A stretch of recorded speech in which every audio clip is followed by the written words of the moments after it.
Okay.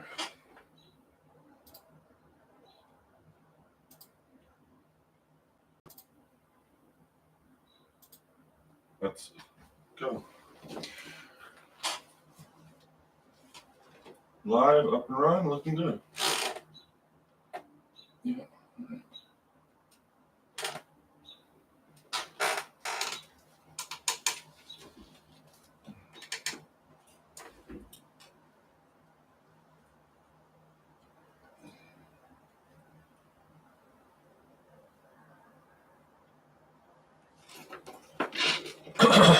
All right.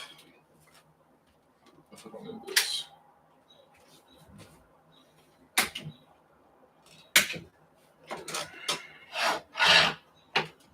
We're live from San Salvador Island in the Bahamas, San Salvador International Airport. We're going to the checklist today. I already did the walk around. Make sure I have the weight and balance correct. I do. Yep. Sure do. 2 passengers, 80 pounds of luggage, 219 pounds of fuel on board. This flight is 2 hours and 20 minutes in the air, 248 nautical miles, San Salvador to Grand Turk, Turks and Caicos. So, that's the passenger brief. Circuit breakers are good. Static brakes are set. All right, startup. Seat. Okay, avionics off. Autopilot's off. Throttle open 1/4 inch. Mixture full lean. Brakes are set. Prop is clear. Battery on. Alternator off. Beacon light is on. Aux fuel pump on. I don't think so. It's 84 degrees. Probably gonna have to start it flooded. Mixture full lean. Managed to start. So.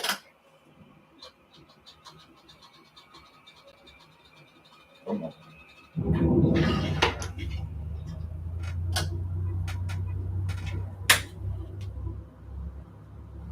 Avionics on. Put taxi light on now. Transponder altitude mode C. Tuning into Unicom. I am going to be doing an IFR flight, I believe, though. Try to get the AWAS, but elevation here is 30 feet. 270, 282-ish. 286.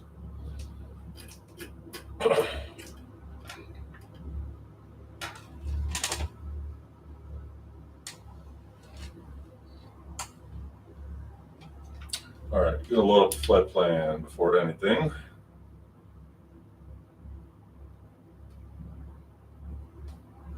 There's it.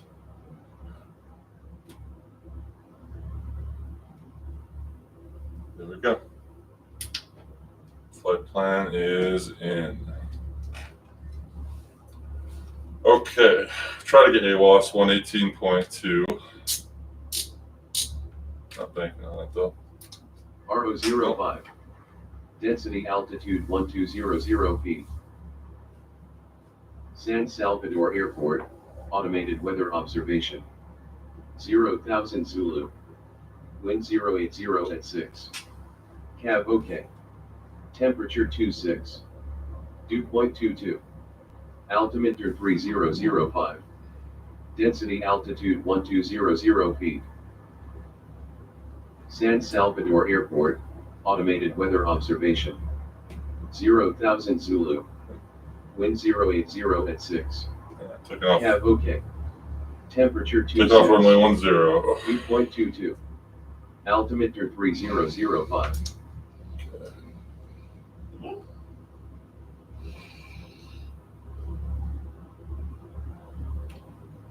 Okay. Check the weather for this route. Using real weather here. Flying 7,000 feet, maybe 5,000 feet. Weather looks good. We can go VFR. If we have to pick up IFR, we can. All right, so we're going to taxi to 10.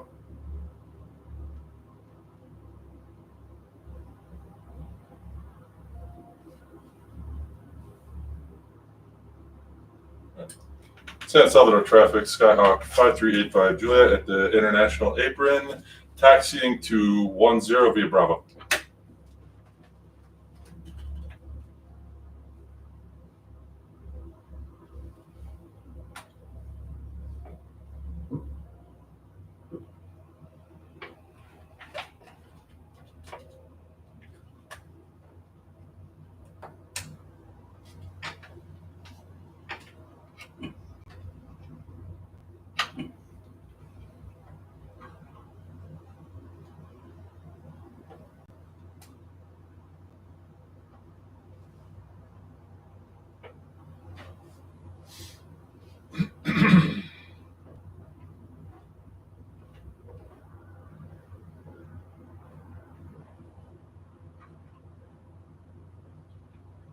All right, goodbye Bahamas. We fly to Turks and Caicos over the Caribbean.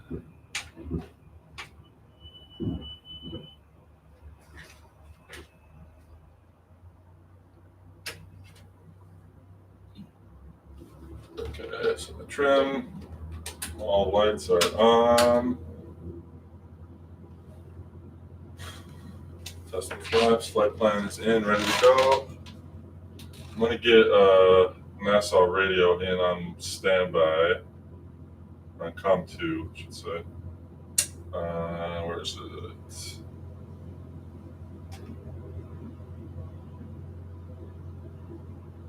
Miami Center 127225.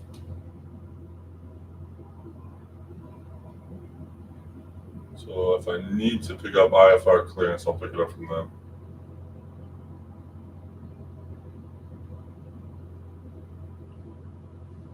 All right, let's get out of here.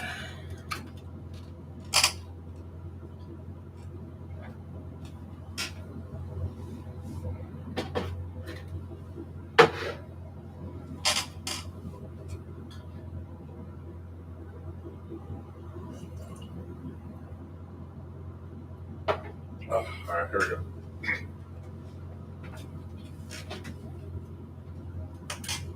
San Salvador traffic, Skyhawk 5385 Juliet's departing runway 10. I'm going to be doing a southeast departure, climbing to 5,500 feet.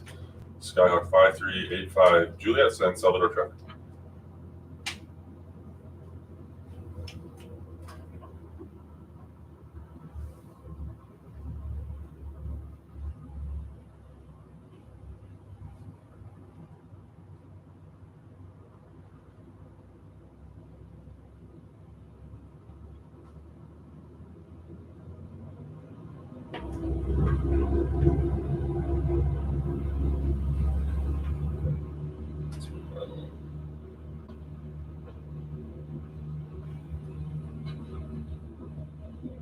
Fine, rotate. Get up there.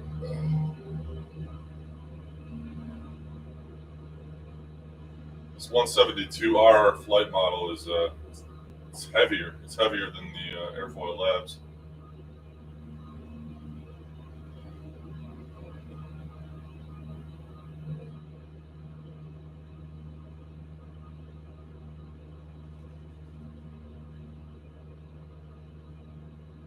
Passing 300 feet. Once I get to about 700 feet, I'll proceed on course. My first waypoint, Rutok. I'm going to have to pick up IFR.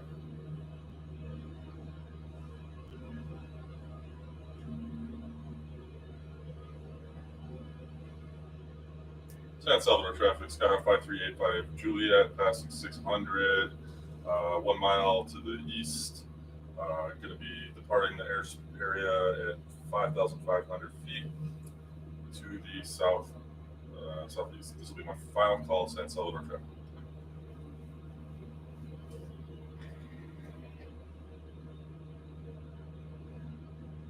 Switching over to Miami Center.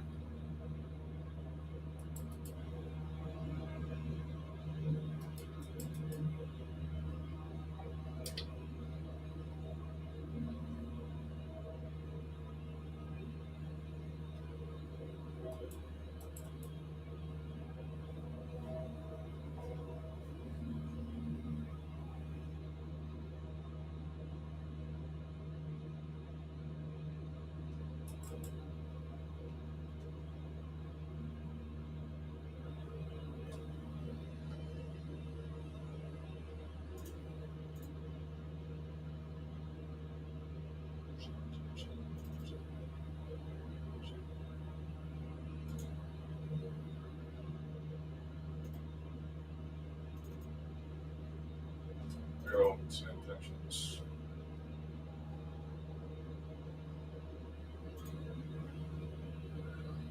Chatter.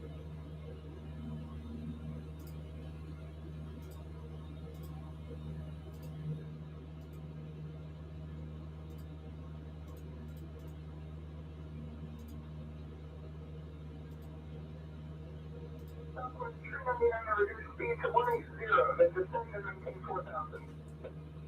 Slowing to 180, then down to 4,000 Southwest 399er.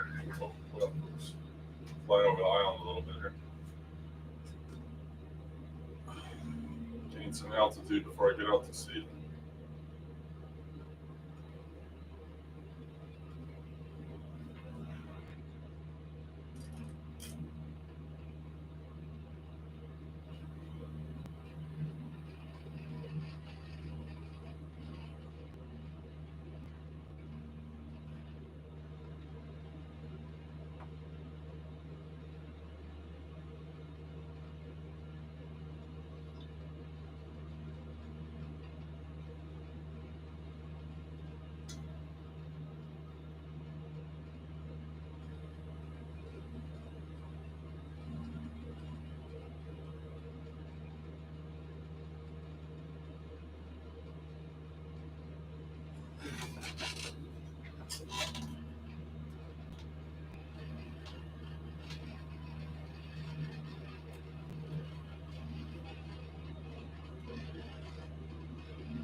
Alright, going to be departing the island. And find you a firm now. So Pirates Well Settlement will be the next piece of land I hit. Kind of going around the Snook Corner settlement too. That's enough for 90 miles, so I'm not much land out here in this Caribbean water I'm going to be flying into right now. We're going.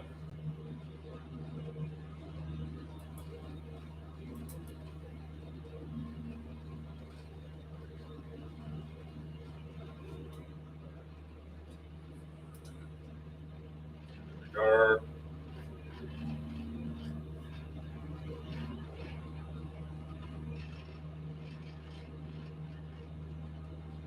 Sure.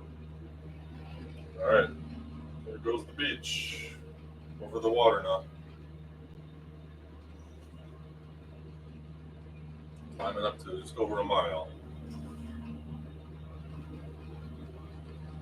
Cruise at that altitude, won't hit any land patches for probably about a half hour.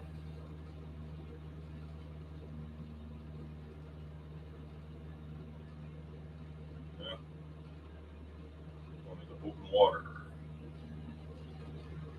Open water.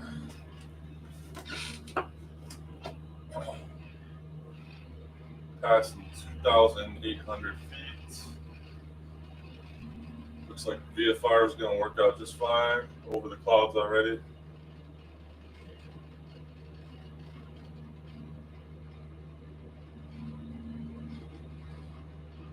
This X-plane beta is still a little glitchy with the clouds. A little glitchy.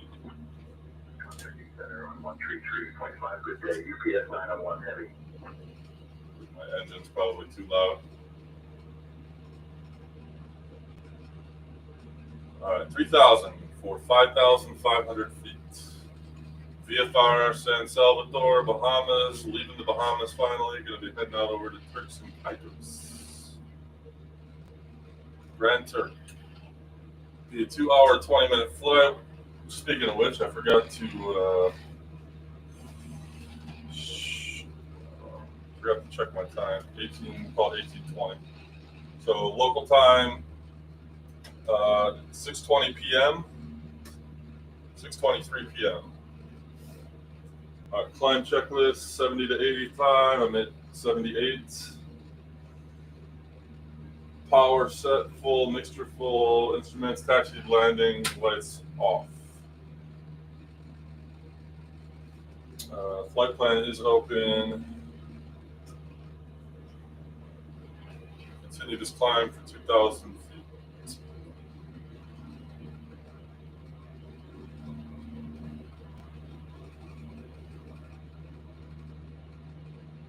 First waypoint, 33 nautical miles from current position. Waypoint, Rutalk. 41 nautical mile waypoint from the airport. Yeah, there's it's nothing but a lot of open ocean out here where I'm flying. Let's get an exterior view here. So it looks. Getting some crosswinds.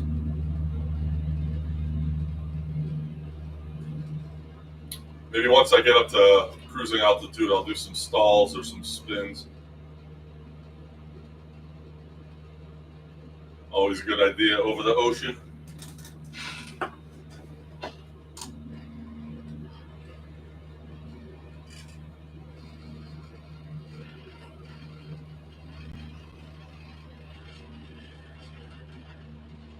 Alright, passing 4,000. 1,500 to go. Should be up to a cruising altitude in about 4 minutes. Let's continue on this heading for 31 miles.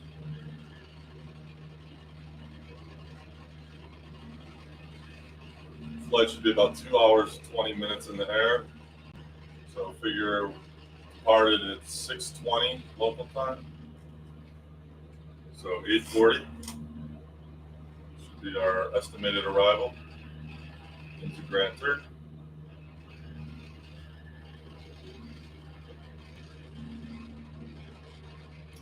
I am not flying real time. I am flying real weather. I exclusively fly real weather. But not real time. I want to be able to see. It's dark out.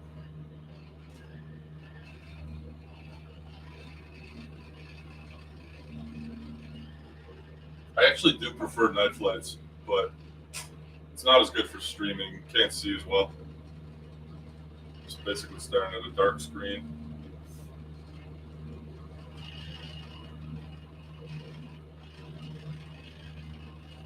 It's 4,500, 1,000 to go. Be there in 3 minutes. Oh, rush.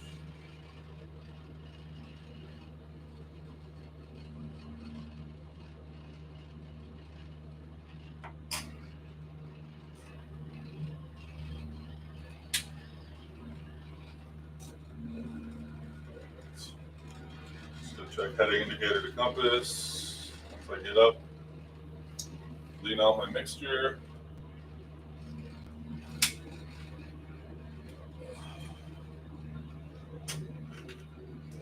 Temperature up here is 60 degrees Fahrenheit. It's 84 on the ground.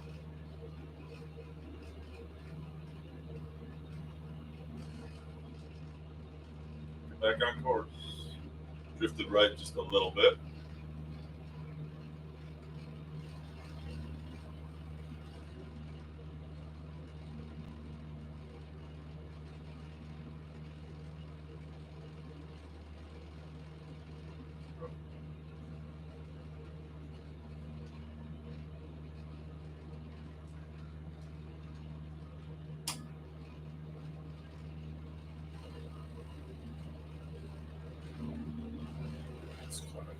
faster. Check. Forgot to check my annunciator warning lights. 5,000 for 5,500. Do that in 1 minute. Level off. Lean the mixture out. Find the ideal RPM throttle setting. Just cruise.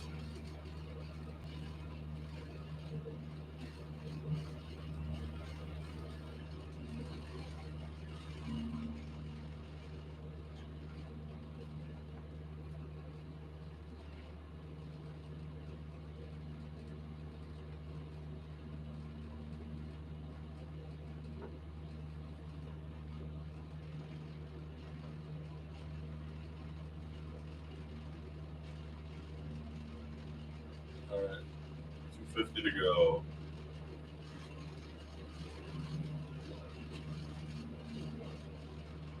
Come on. Right to 070 vectors for the GPS. Right to 070 vectors for the GPS 235 Charlie, Quebec. Checklist 1754 Miami Center, Roger.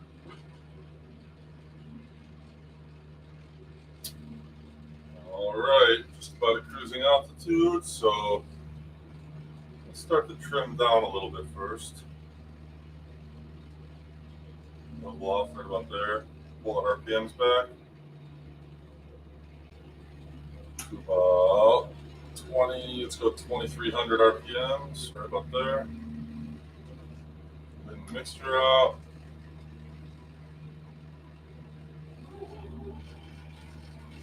Try to get it down to about 7 on the fuel flow. That, too much. Put there. All right, just trim it.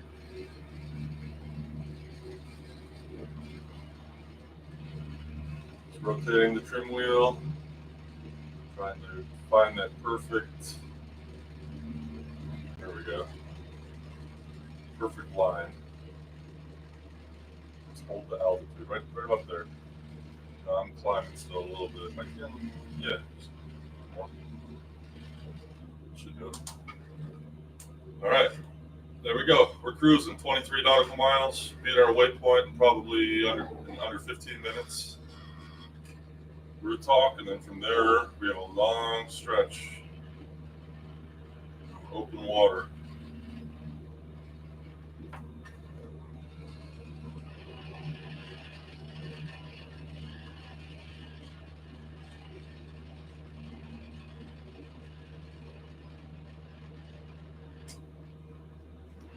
I'm using the Laminar Cessna. I'm not using the Airfoil Labs. I've been using the Laminar a lot more lately.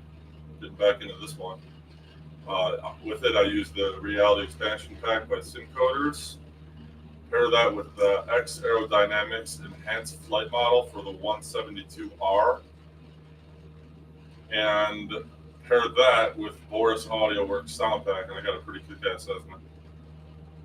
I also have a custom livery that I downloaded, 5385 Juliet. I just really liked the look of the skin. I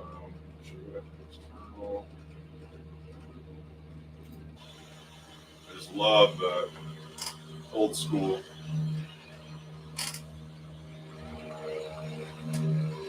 So it's 5385 Juliet. That's my new Cessna. The Laminar 172 paired with X-aerodynamics enhanced flight model for the 172R. Also paired with Boris's audio sound pack. Pretty awesome.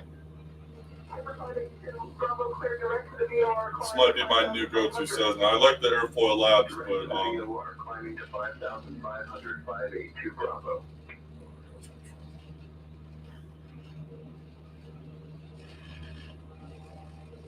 but this one is quickly becoming my favorite now.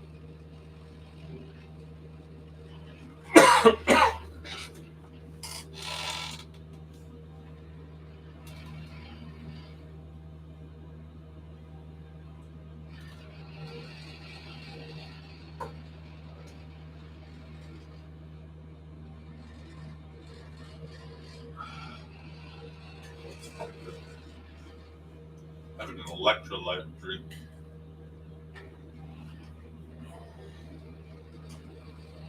All right, so we're getting a little high here. I got to trim it back down a little bit, and I got to pull back on the RPMs. I'm getting a little running a little high.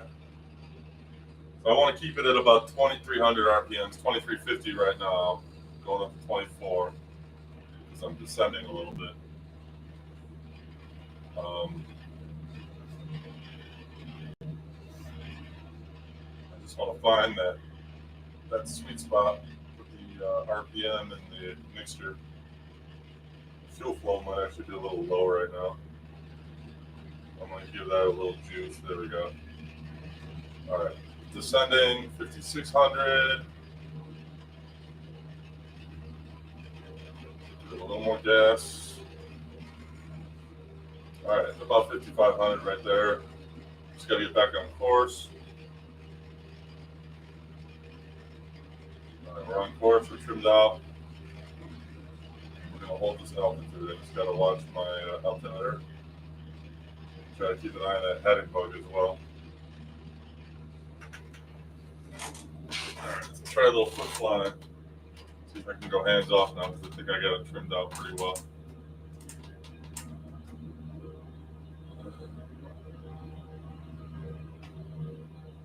There we go. That's so gratifying when you get it trimmed out just right. So gratifying. Without autopilot.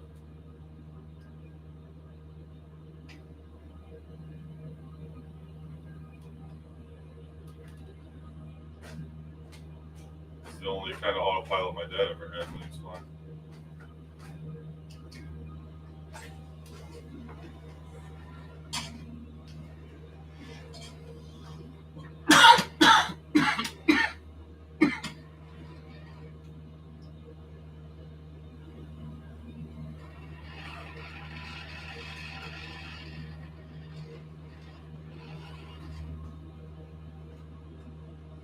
Yeah, I'm trimmed out pretty nice.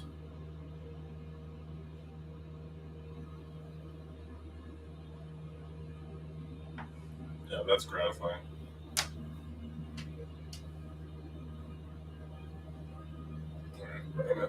Running at 2,350 RPMs. Fuel flow is looking good. Oil pressure is good. Oil temp is in the green. Vacuum, the battery, everything is good.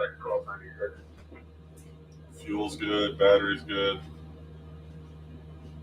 Gauges are good. Heading indicator is aligned to the compass.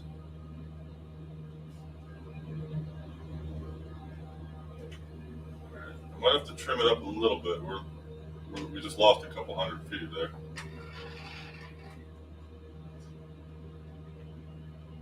Not as trimmed as I thought.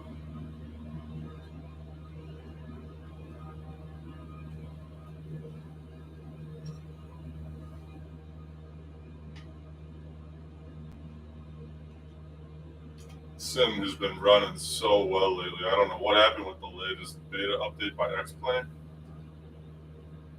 But it's just right. It's in that sweet spot right now. I got all my graphics right where I need them. Running all the plugins I need to. It's running beautifully.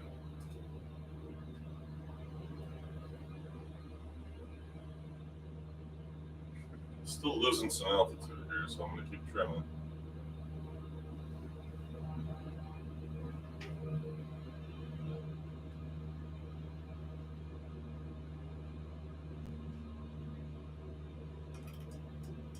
Heading bug over and online.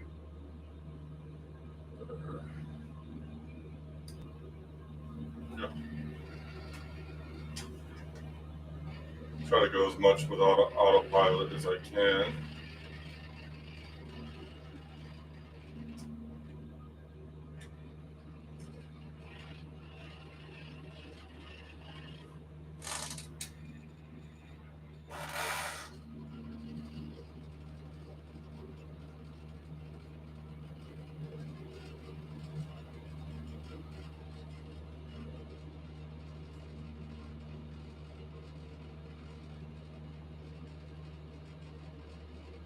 We're basically like 40 miles from any island or land, about 40 miles.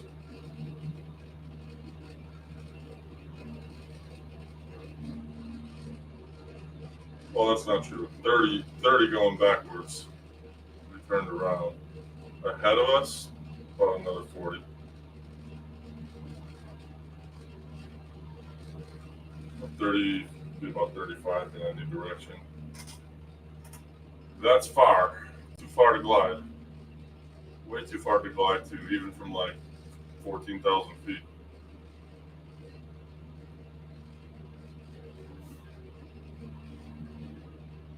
Just gotta hit that ELT squawk 7700 and put out a mayday on guard and hope for the best.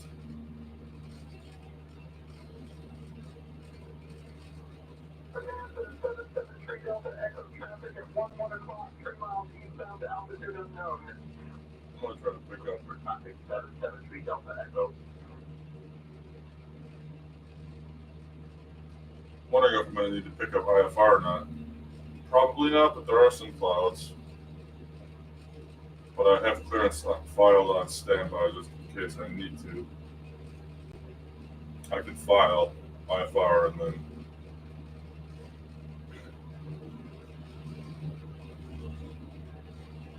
go that route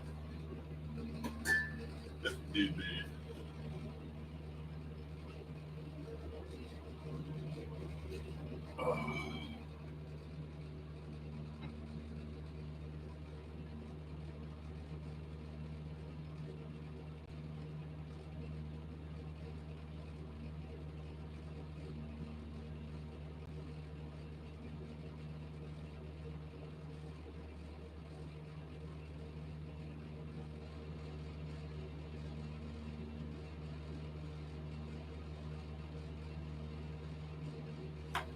Check out this flight plan.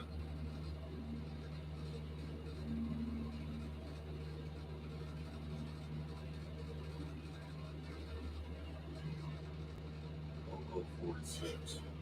So it looks like we have about 2 hours and 5 minutes from here. 2 hours, 5 minutes. Right now, local time is 6:41. So we're looking at like just getting in at just after 8:45. It'll probably be pitch black. It definitely will.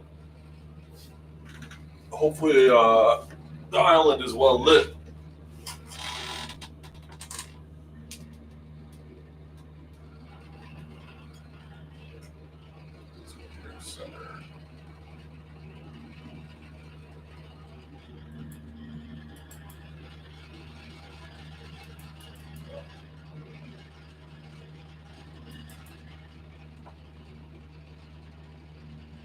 Alright, I'm gonna get ahead of my airplane here. I'm gonna get Grand Turk, Turk Island, Jags McCartney International.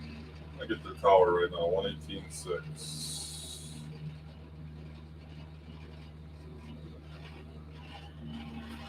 So far to go though. Am I on VATSIM? Yeah, man, I'm not right now. Right now, tonight I'm using Same Tensions. I have VATSIM, yeah, I use X-Pilot. I like to use that for flying with other people. But I use Pilot Edge more than I use anything. Okay, so this is a multi-leg journey. I'm down in the Caribbean right now, so I just left. I just left San Salvador Island, and I'm going to Grand Turk in Turks and Caicos. So it'll be about 2 hours, 2.5 hours in the air. But I started this whole journey back in Rochester, New York. So I went from Rochester to Pittsburgh, and that was like my first live stream. And then Pittsburgh to Norfolk, Norfolk to Charleston, Charleston to West Palm Beach, Florida, and then from there I flew to like past Nassau to Eleuthera, and then from Eleuthera to San Salvador, and now San Salvador to Turks and Caicos. Do I take breaks? I try not to, man. I try to make it as authentic as possible, but I'll put it this way: if I have a lot to drink, I'm not going to be pissing in an empty Gatorade bottle. I'll put it on autopilot and go. I don't pause it though. What do I do when I cruise? If I'm not streaming, usually I put on like music. I'll blast some music. And just chill, man. Just chill in the cockpit and try to fly manually. Like I'm not. I try to use autopilot as little as possible. So even when I'm cruising, I'm still checking the heading indicator and my altitude and making sure that the compass and the HSI are aligned, and I'm checking the instruments, navigating. So I got to I just hit my first waypoint, so I got to just make a 2-degree adjustment here. Now I'm on this heading for 87.3 nautical miles, about 52 minutes to my next waypoint.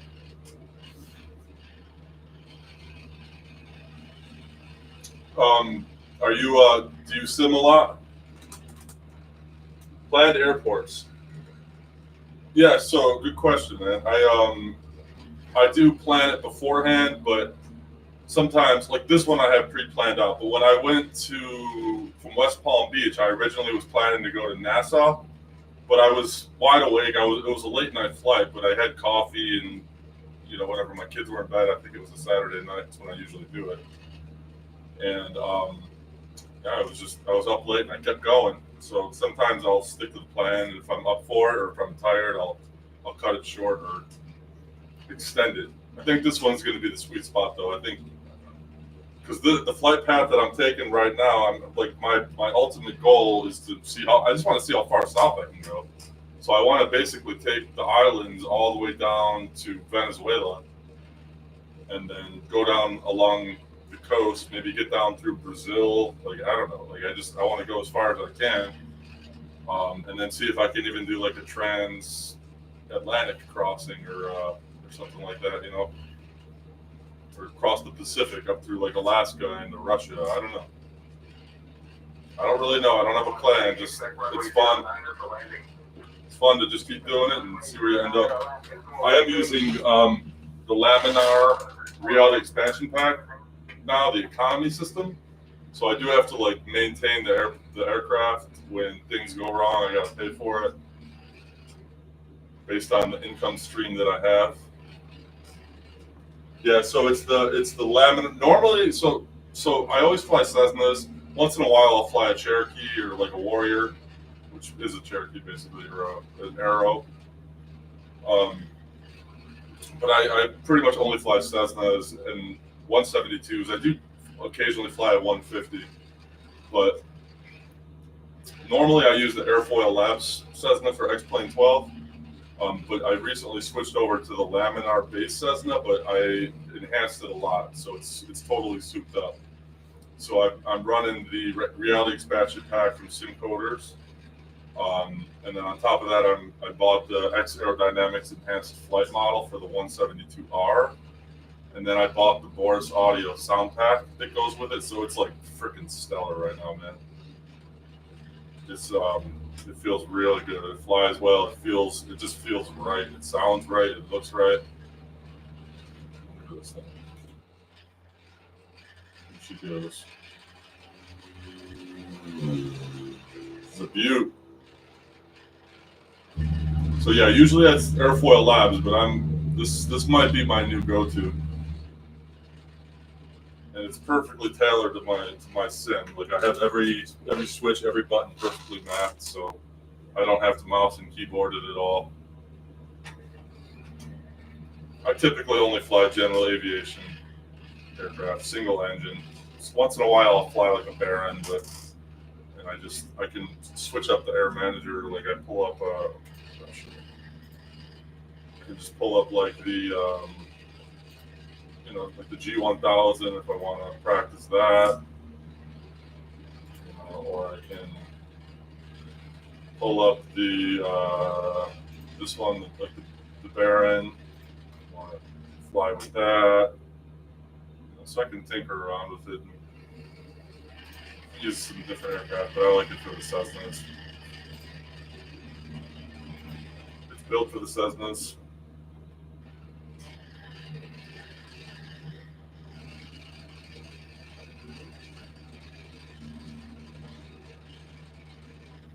Let me get a pull up a view of the exterior really quick.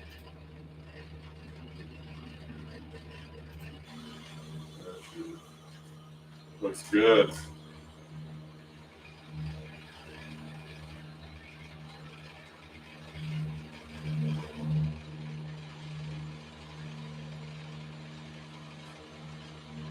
Looks good.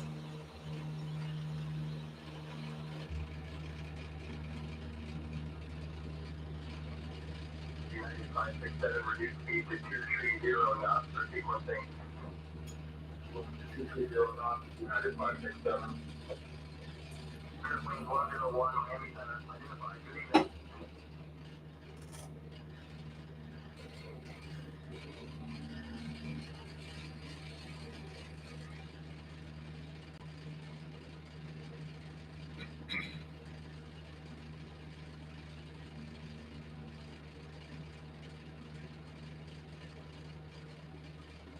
About 45 minutes, 46 minutes to the waypoint.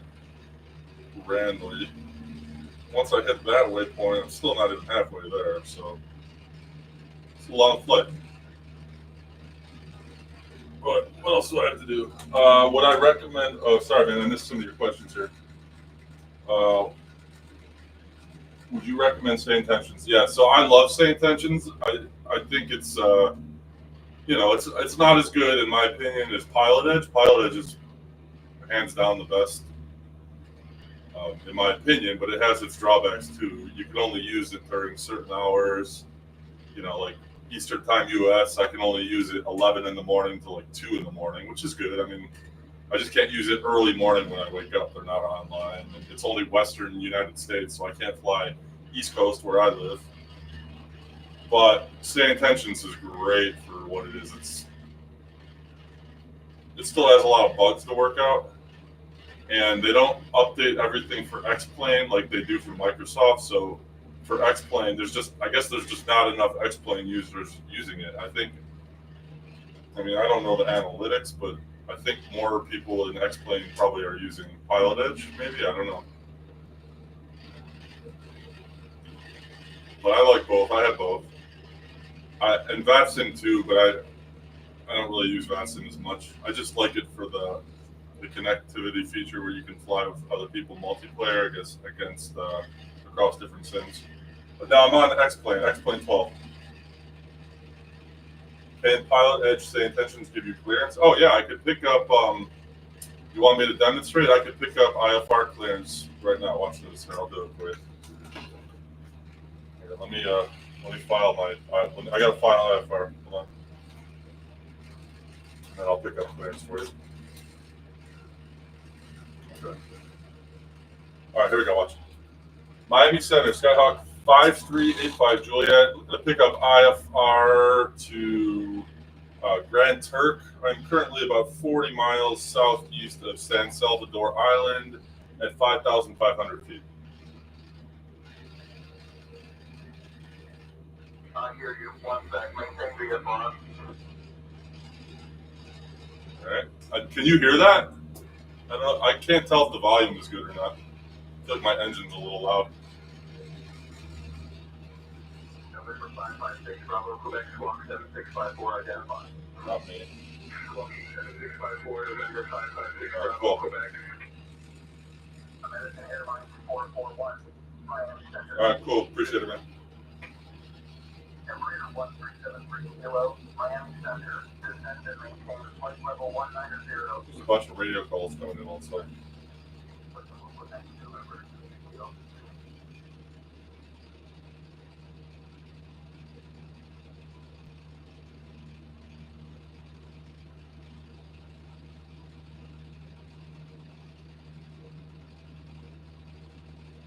Still waiting on the clearance.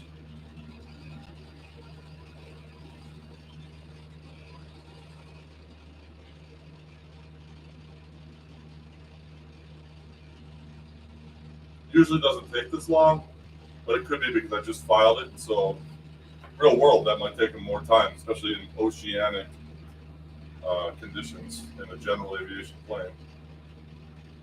I can call back.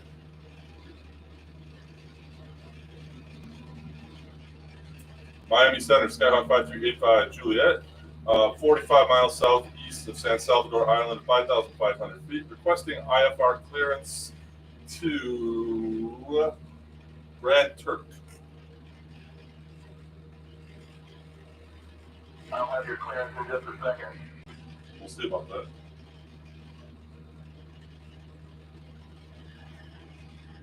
Juliet, clear to McCartney. Direct release, center file, 45664, and I did. All right, cleared the Grand Turk near Riley, then it's filed, squawk 5664, then identify Juliet.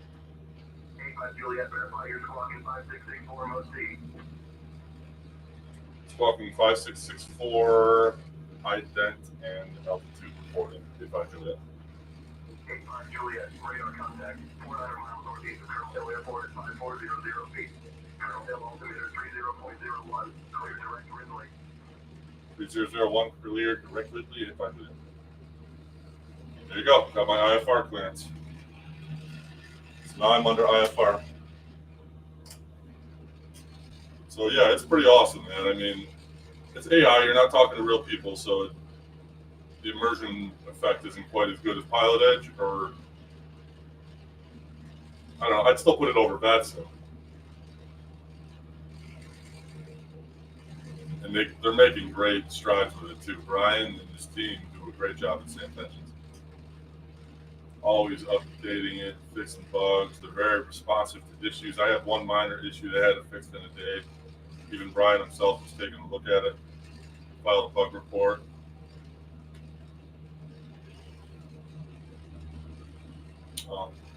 This is the first piece of land I've seen in about a half hour.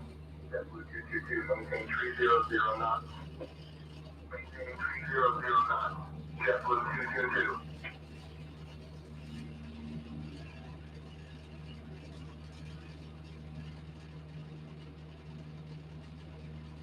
All right, well, I'm under IFR. I'm flying at VFR altitude.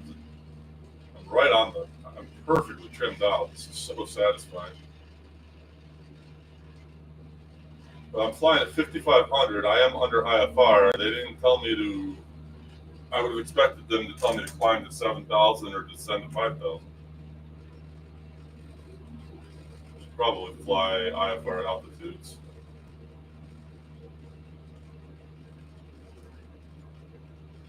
Miami Center, Skyhawk 5385 Juliet, requested to descend to 5,000.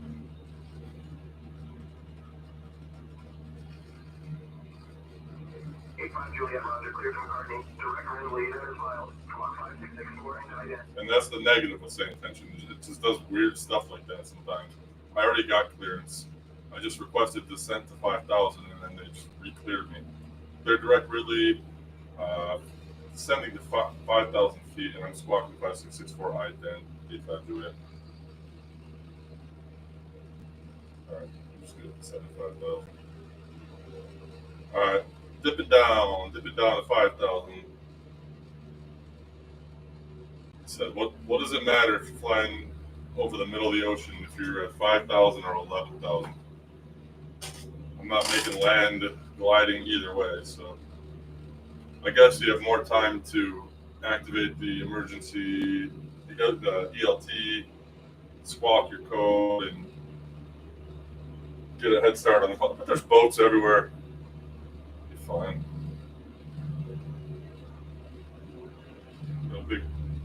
Got a bunch of freight boats out here. So if I'm going to hit the water, I'll just land by one of them. All right, here we go.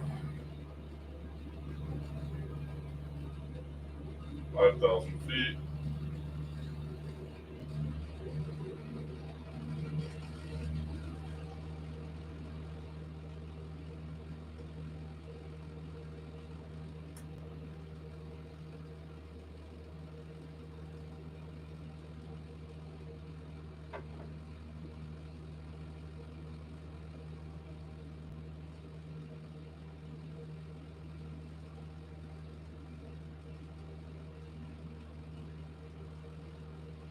Yeah, so not on VATSIM as much as the other two platforms. I just think the reason being is even though Batson I really do think is great, I think it's not as well suited for general aviation in like more remote parts of the world where I fly. I like to fly just Batson's awesome for airliner, especially European flying. But I don't fly airliner. JetBlue 222, maintain 3009. Maintain 3009. JetBlue 222. Yeah, it's gonna be dark well before we get there, so I think this is gonna be longer than anticipated. I don't think I'm gonna get there by 8:45. Currently, hold on, what time? Currently 7 o'clock local time, 7 o'clock on the money. It's supposed to get there at 8:43, 8:44. Let's check. Oh yeah, it's already hour 55. Still another 2 hours almost. Yeah, and it's like the time's going back and back more. I think we're going to land after 9 p.m. It's going to be pitch black. I'm sure the runway will be well lit though. Looks like it is it's a non-towered airport. Maybe I can. No towered airports. Oh no, it's towered. It's towered. Going to the town of Cockburn. Cockburn town. Okay. Afraid to ask why they call it that.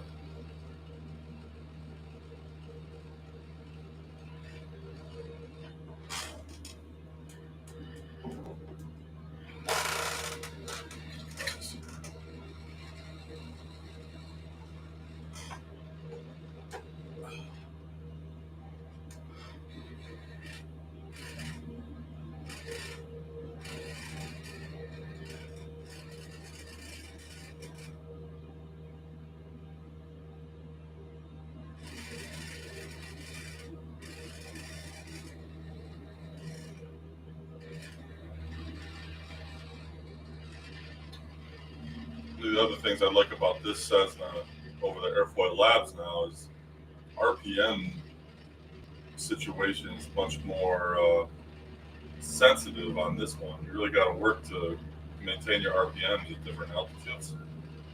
You got to watch it. It fluctuates.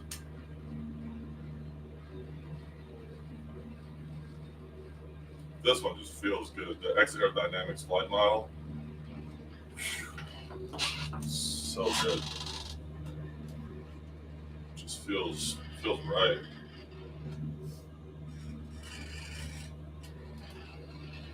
I'm going to go on a limb and say I think this feels more realistic than the Airfoil Labs.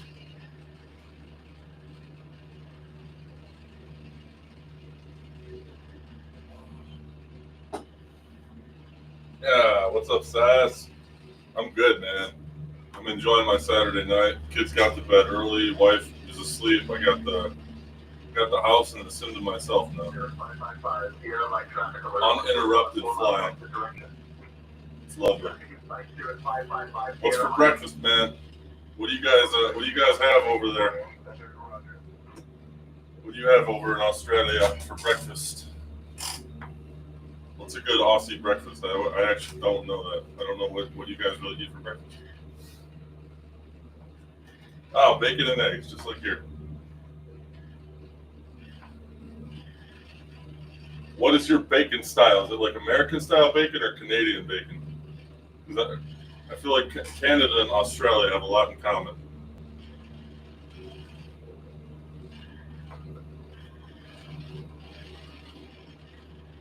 And I mean that in a good way. I love Canada. American stuff. I grew up right on the border of Canada in Buffalo. Spent so much time there. It's so fun.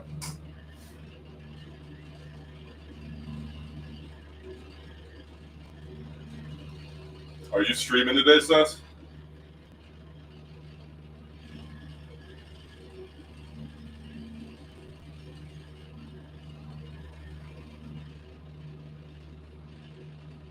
I saw your last short, man. That was funny.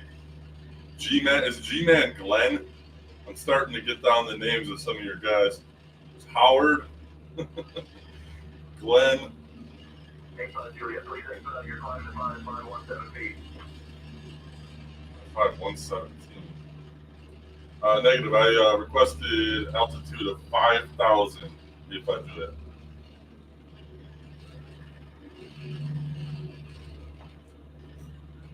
Climb to maintain 5850 feet. I'm going to maintain 5850 feet. 85 Juliet. 5850.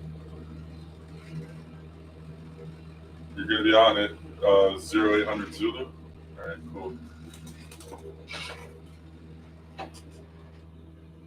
0800 Zulu. I think that is what? Like 3 a.m. I think that's 3 a.m. my time.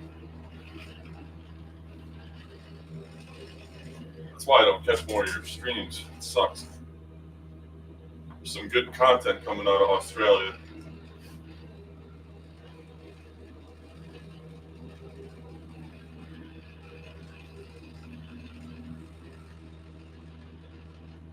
Do you follow Oz Flight Simmer? He's got like a huge channel.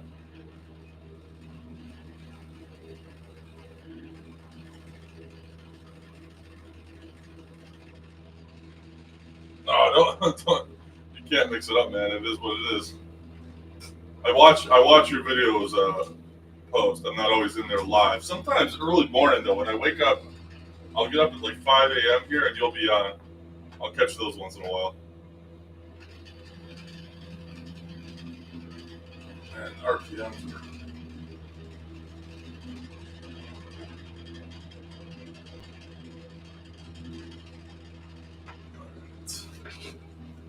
About a half hour to my way from it. 72 Bravo Charlie, climb and maintain 10,000. Climbing 10,000. I'm going to cancel my IFR. Bravo Charlie. Miami Center, Skyhawk 5385 Juliet. Cancel IFR. 85 Juliet, Roger, radar service terminated. Come on, VFR, frequency change approved. Welcome VFR, frequency change approved. 85 Juliet, see you. Oh yeah, I know you're nuts, man. I love it though. It's like you guys are hilarious, dude. It's just, I don't think it's nuts. You have fun. It's great. It's entertaining to watch you guys, man. I watch a lot of Australian stuff, like obviously Bluey. My kids are so into Bluey. There's a hilarious YouTuber I watch from Australia. What's his name? Shami. It's like a prankster, but it's so fun, man. Like they're just having a good time, pranking each other, beating the hell out of each other, drinking.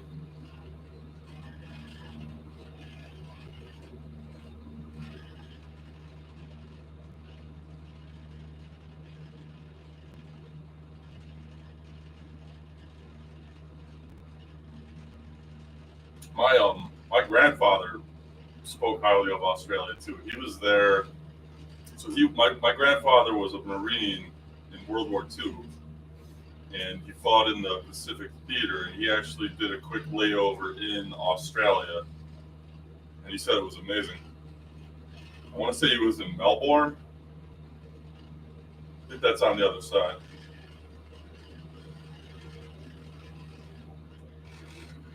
So. My the subscribers, it's cool, man. Like it doesn't really matter to me. Like, even if I think I have like 100 something like that now.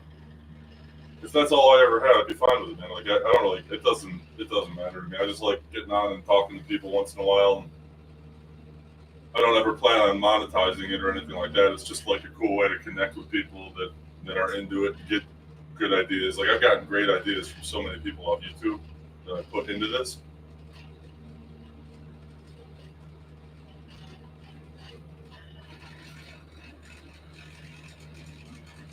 Oh yeah, man, we're kindred spirits,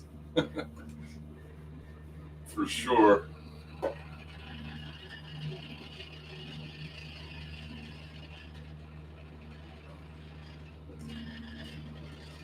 Even like rugby and American football, kind of the same.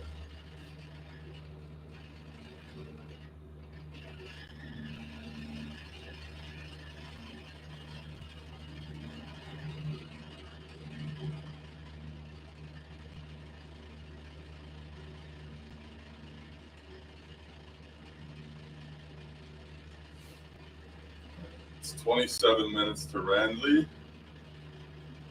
Back to VFR flying 5,500 feet. It's pretty quiet out here. Watching ice hockey. Yeah, so I'm from Buffalo, New York, and hockey is huge in Buffalo because we're right on the border with Canada, and we're only like an hour from Toronto. But the Sabres are Buffalo's team. I was so into them growing up and in my 20s. They've been the worst franchise in the NHL for decades now. Like, they're just brutal. Like, I just lost my love of the game. Like, I'm just not into it. We got one of the best American football teams, the Buffalo Bills in the NFL. Like, our quarterback just won the most valuable player in the league, and we're always like in it at the end. So football is huge here. It reigns supreme, not just in Buffalo, but the whole country.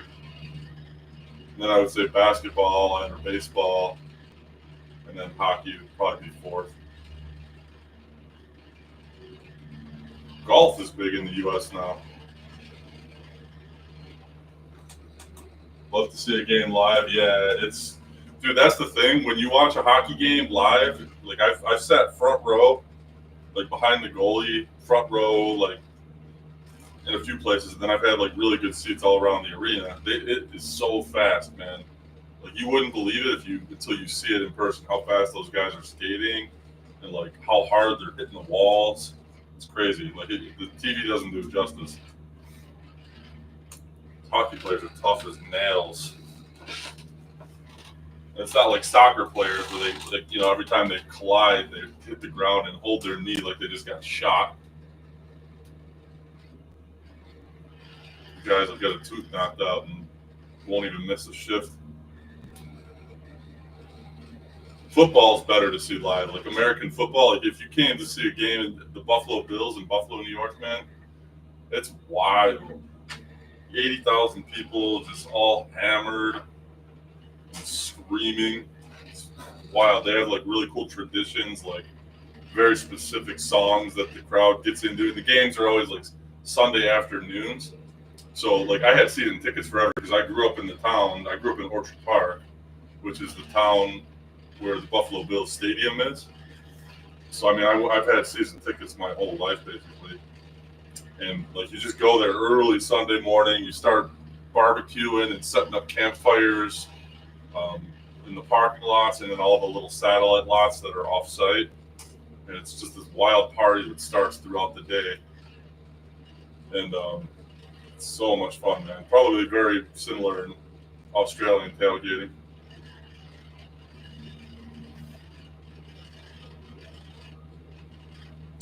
I gotta watch my heading here. I'm getting off course.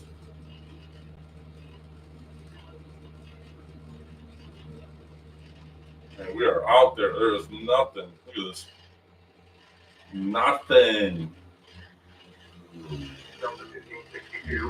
Flying over the ocean in a Cessna. Level 240, Delta 62.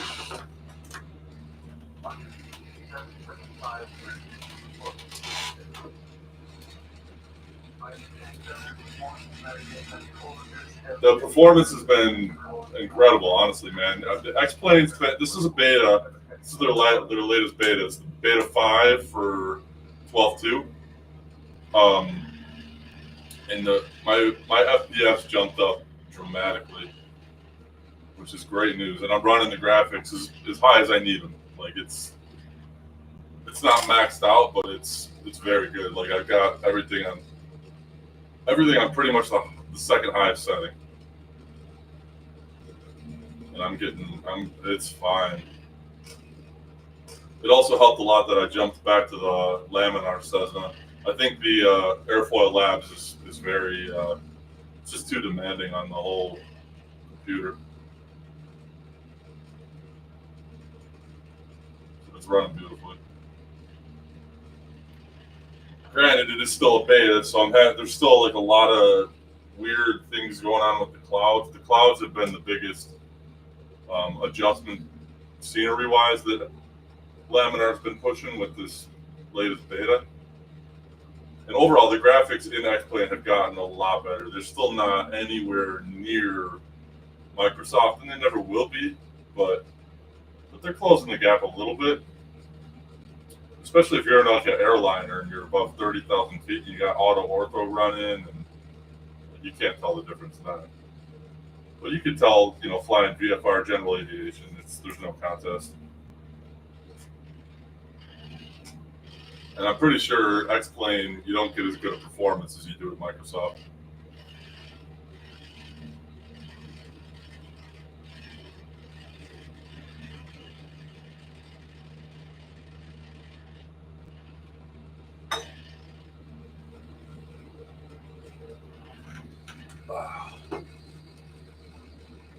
This is the conundrum I get into, man. It gets hot in the sim. I got my window open out here, so I got a nice cool breeze coming in. But I gotta drink a lot of water to stay cool in here. And if I want to make this as realistic as possible, do I piss in an empty Gatorade bottle, or do I put it on autopilot and go to the potty?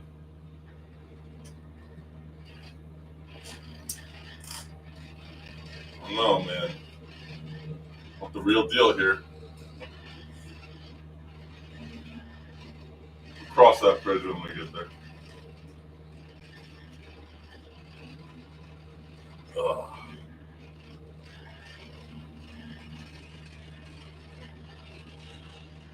All right, 20 minutes to the waypoint, 33.4 nautical miles. Version 875, reduce speed to 220 knots for sequencing. Reduce speed to 220 knots, version 875. We're going to Grand Turk, a place called Cockburn Town. Yes, you heard that right, Cockburn. Hopefully that's not what happens after you leave. Video on ventilation that I'll be posting. Yeah, actually, I would love to see that, man. Because that's the next thing I really do have to add. I haven't added anything to this in months. Once I put the 650 in, and then I updated the veneer, and I got the flaps with the indicator. I was like, all right, I'm good. I think the next thing I'm gonna do is I'm gonna get the virtual fly rudders, but ventilation. I mean, I got an outdoor window right here, so that's the nice part with this sim, and I do get a nice cool breeze in here at night when I usually fly this. That's the one thing that's really keeping it under control. But yeah, definitely post that ventilation vid, man. I'd love to check that out and see how you do it. There was a guy that had I followed him, but I don't know what happened. Like, he stopped posting videos. I think he was like starting a new build. What's his name? But it was like a corporate jet sim pit. And he had an incredible ventilation system. And like, he had these great fans hooked up to it with like adjustable vents. Skytation. That's what it was, Skytation. Not a detailed video, more about awareness for those. Oh yeah. Oh yeah, for sure. Yeah, that's definitely a good idea.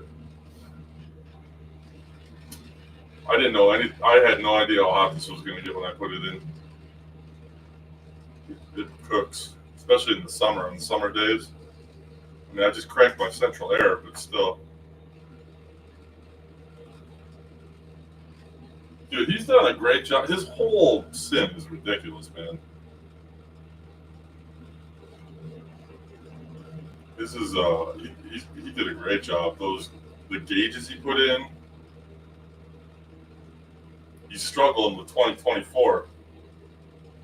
But yeah, no, I love that guy's setup.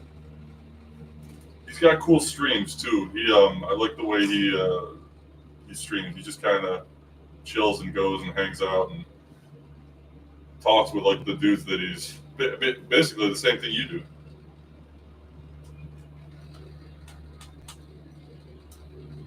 That's G-Man.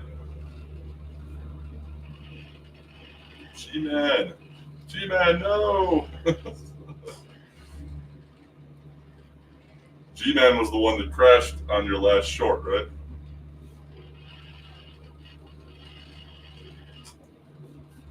Probably because he was so hot, he was just over it. FedEx 101 Heavy, reduce speed to 280 knots for sequencing. Going to 280 knots, FedEx 101 Heavy.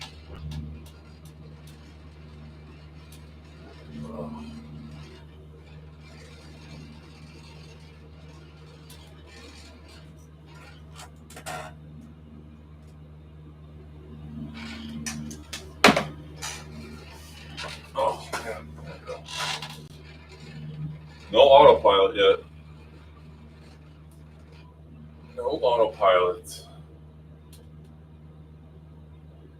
He ran out of fuel. He ran out of fuel. It's so funny how those crashes look from the ground too. They just like bounce, especially when they go into like the woods on those like uber aggressive landing attempts.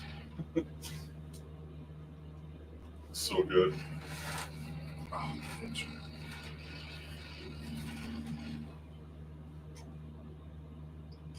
All right, about 15 minutes to my waypoint of Randley. That's the big stretch, and then we will be entering Turks and Caicos airspace. Not far after this waypoint, so probably about 25 minutes. I think technically we're still in Nassau airspace. Yo, what's up, Brian? What's going on, man? Brian is my CFI. Anybody watching? Set up next month.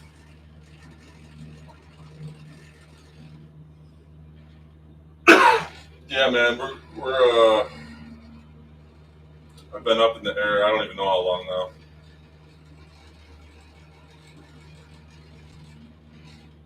You've been a busy week. I thought you said you were in town this week.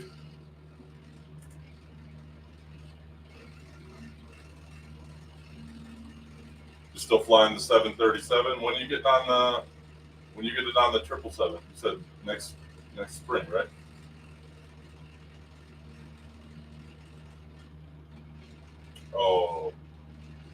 Oh, you're teaching. Oh, right. Sorry, my bad.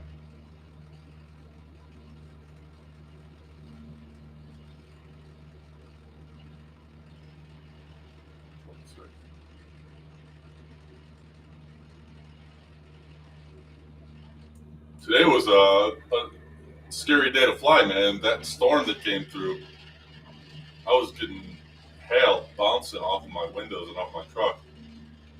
I had my truck in my driveway. I didn't even want to run out there to pull it in my garage, even if my window were broken, because the hail was coming down so hard.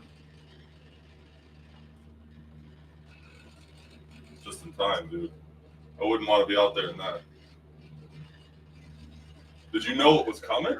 Clear direct to waypoint Bravo Romeo India. Clear direct to Bravo Romeo India, Alaska 70. Oh, jeez. The wind was horrible too. That's what I'd be worried about. There were like 60 knot gusts.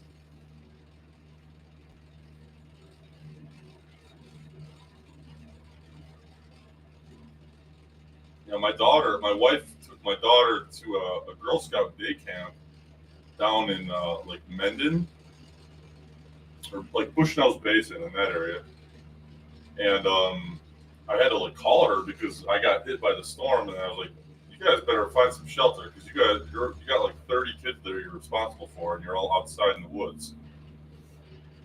So they got packed up quick and got into a shelter. But yeah, it was bad, man.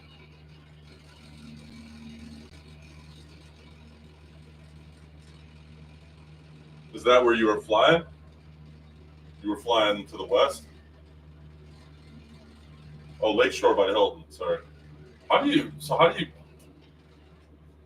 have to do to get up there? Do you go like west first, then go up north, or do you go up over like the 390 and over Greece? You probably can't do like a north departure up there, right? You probably have to like go west first.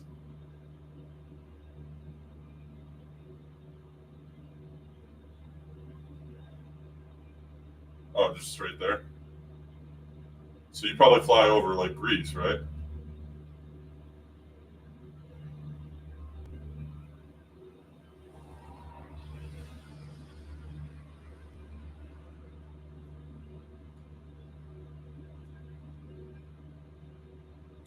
By the way, Brian, this I'm loving this Skyhawk. So it's, let me show you the external. I got this like custom skin for it.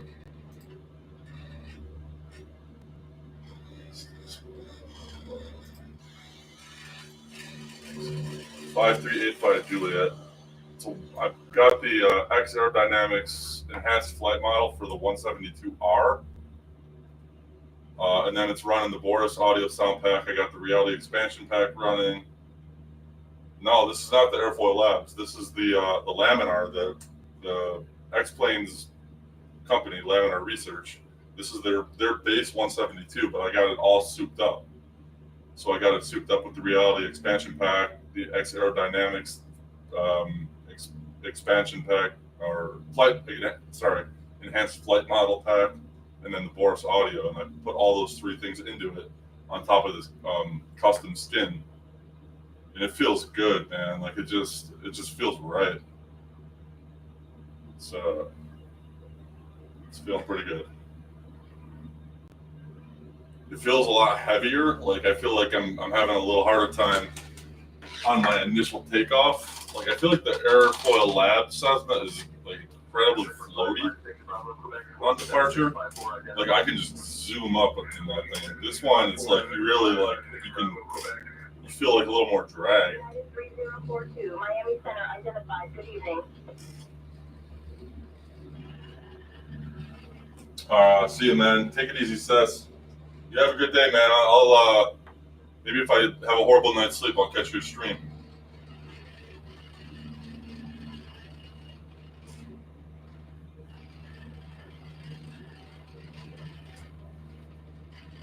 Let's get out of there.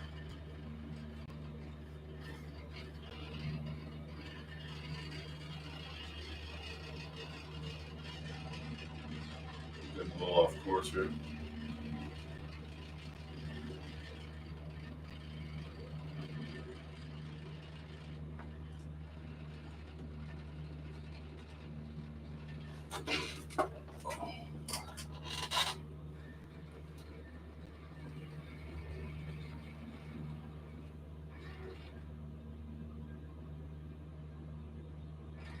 It's gonna get totally dark.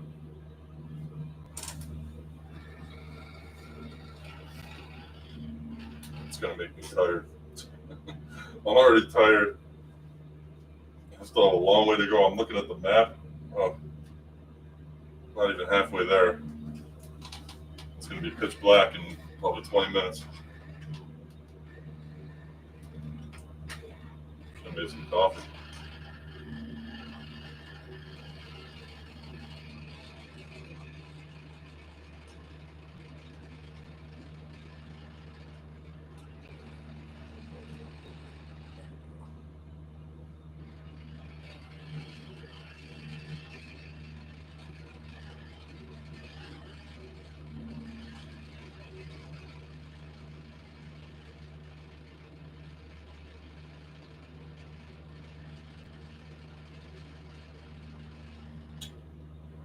Island over here on my right. Mayaguana Pirates Well Settlement. So basically, this is once I pass this island, I'm into Turks and Caicos airspace. And it's like this giant delta airspace. It's just the whole thing is a delta airspace. So yeah, do I have to probably have to get on the air traffic control with them, right? Let them know I'm entering their airspace. Probably should be under flight following. I don't know. I'm sure this would be highly illegal.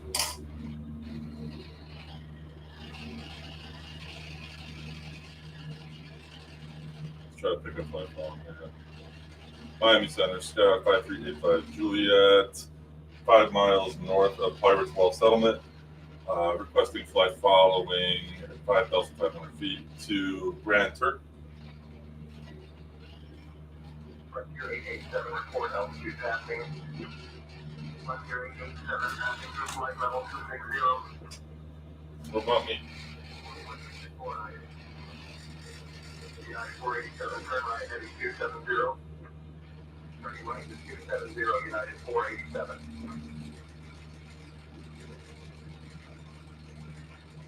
Yeah, and technically I'm under the Delta right now. The ceiling is 6,000. I'm flying 5,500. But I have to, to land anyway, I'm going to have to pick up flight following. So, yeah, I'm on with somebody. Okay. Miami Center, Skyhawk 5385 Juliet, 5,500 feet, 5 miles north of Pirates Well Settlement. Request flight following to Grand Turk.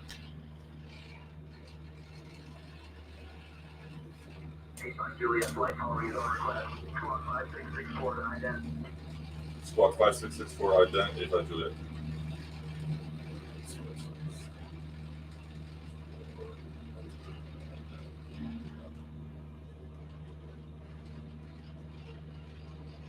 Juliet, radar contact. 16 north of Miami Airport at 5500 feet. Abraham Bay altimeter 30.00. 3000. Probably say 3000. 3000. Descend and maintain 3,000 feet. Descend and maintain 3,000 feet. 85 Juliet.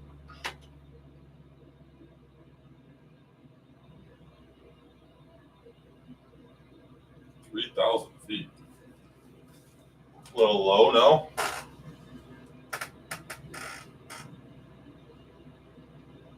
Why 3,000 feet?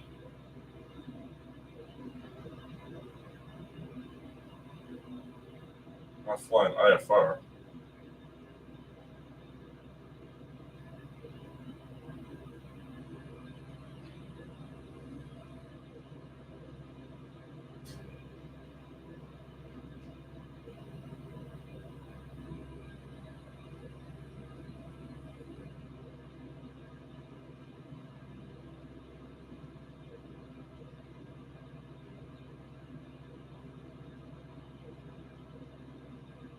Descending 3,000 feet, effectively.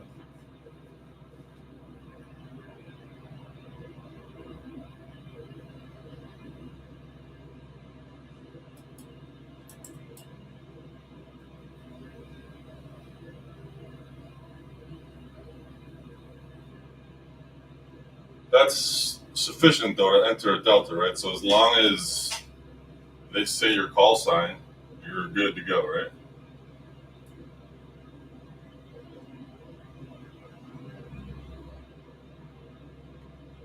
I'm just confused because it's like international. And usually when I see a delta airspace, like in the States, it's like a 5-mile radius, right? And this thing's like, it's like it goes on from hours. Cessna 723 Foxtrot Lima, remaining at or below 5,000. Remaining at or below 5,000, Cessna 723 Foxtrot Lima.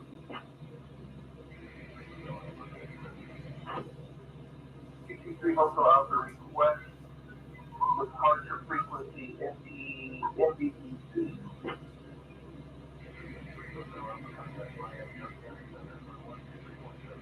Boat? What's up, boat? If I crash, I'm landing right near you. Better pick me up.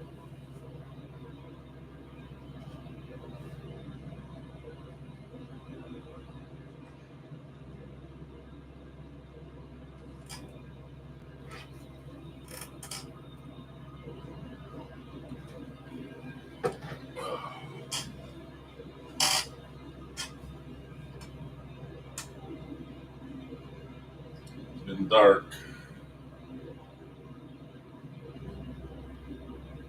Should I fly into darkness here, or should I rewind the time back and keep this as a daylight flight?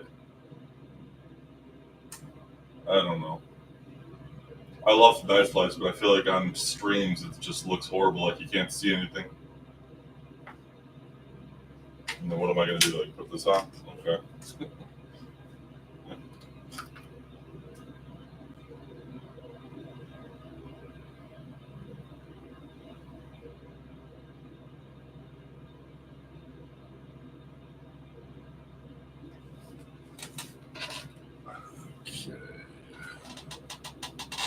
A5 Juliet, contact Miami Center on 126.45. Miami Center on 12645, A5 Juliet. Miami Center, Skyhawk 5385 Juliet, descending 3,200 to 3,000. November 5385 Juliet, Miami Center, welcome back, Abraham Bay, QNH 1015. Abraham Bay, QNH 1015, A5 Juliet.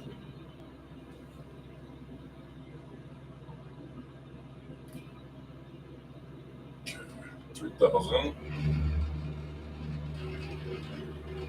So mixture here. So 3,000 is like the altitude when I would start to lean the mixture out, right? So bring my RPMs back to 2,200. Lean out just a little bit here.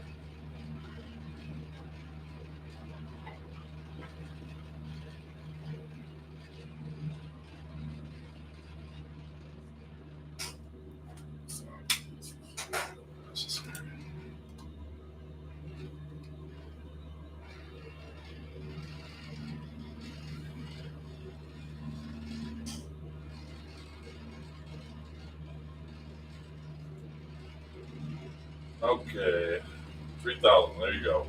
Was it 222, maintain 300 knots. Maintain 300 knots, yeah, for the 222. 961K, update date today is April 22nd, 2023. Uh-huh. 961. Whoa, lightning. Is the date. What's that? Big lightning strike.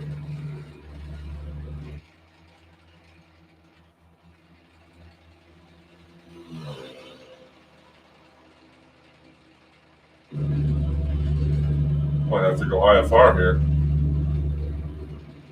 not gonna be able to see these clouds.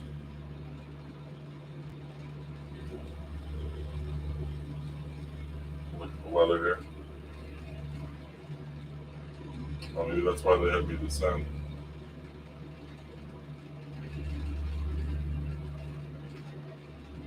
Oh, weather should be good. I don't know. Next waypoint. So when we hit Butler, we go into Turks and Caicos airspace. So in about 11 minutes.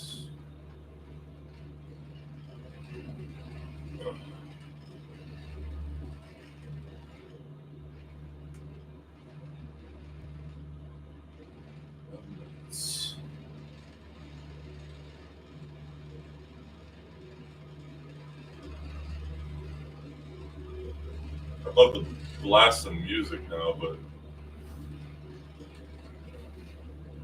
anytime I try to put music on when I'm live streaming or doing anything on YouTube, it comes back with a copyright claim.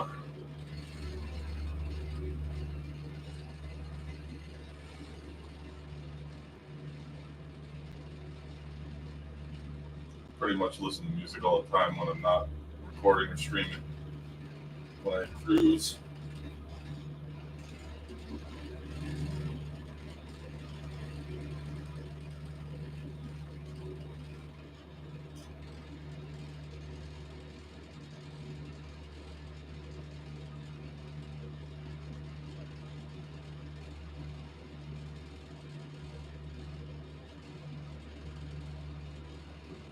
Okay, so the first island that we're going to hit very soon up there, that's Provincialis. Is that how you say it? We're basically going to fly the entire length of Turks and Caicos to the southeast end of it. And then once we get there, like the next leg, could probably go for Puerto Rico. We could always go to like Punta Cana if we have to go to Dominican Republic. We can't make Puerto Rico, but I think we could make Puerto Rico. That's a long stretch though, with no islands in between. There's nothing in between. So we probably have to ride the coast of Haiti or Hispaniola. That's a long stretch with nothing. Delta 246, climb and maintain flight level 320. climbing to flight level 320, Delta 246. And I bet that would be close to a 3-hour flight with no islands in between. Kind of fun though. Go for Puerto Rico next. Yeah, it's gonna be far. And then from Puerto Rico, we're down. I forget what these islands are called.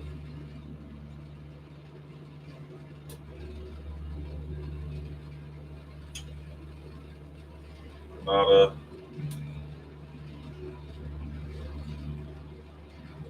British Virgin Islands, go down through there. Make our way to South America, Venezuela.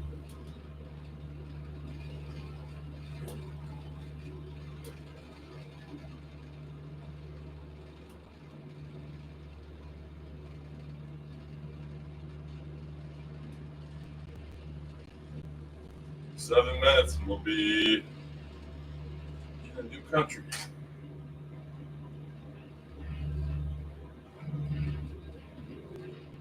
Auto Ortho looks great. You can see the blue waters. I don't know if you can see it on the stream, probably can't, but out the right window over here, some really blue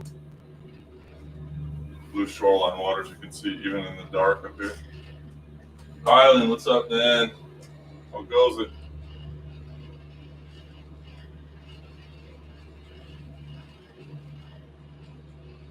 Happy Saturday night.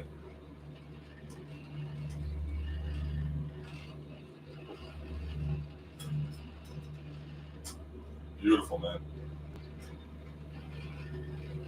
That's what I'd like to hear. Cruising from, this is like leg 7 of a multi-leg flight I've been doing over the last, ever since I started live streaming. So this leg is San Salvador Island in the Bahamas to, going to go all the way to Grand Turk, Turks and Caicos. I'm just about to enter Turks and Caicos airspace in about 6 minutes. Yeah, man. Take it easy, Brian. It was good to talk to you, dude. Thanks for jumping in. I'm assuming you're flying and teaching tomorrow morning, so good luck. I think the weather will be better.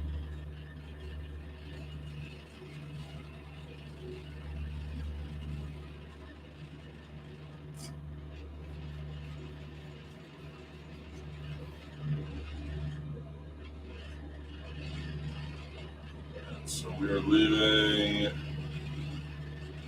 Abraham's Bay. This is Mayaguana Island. This is the last Bahamian island. Off the right window here. So goodbye, Bahamas. Long Bahamas, they cover a lot of space.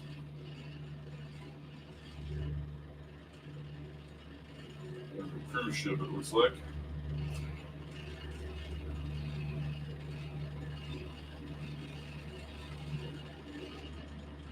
Still no autopilot this flight.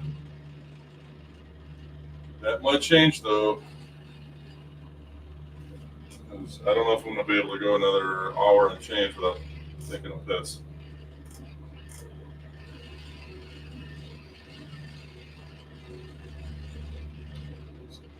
Fly over the island here. FPS is absolutely crushing it. Everything is going well.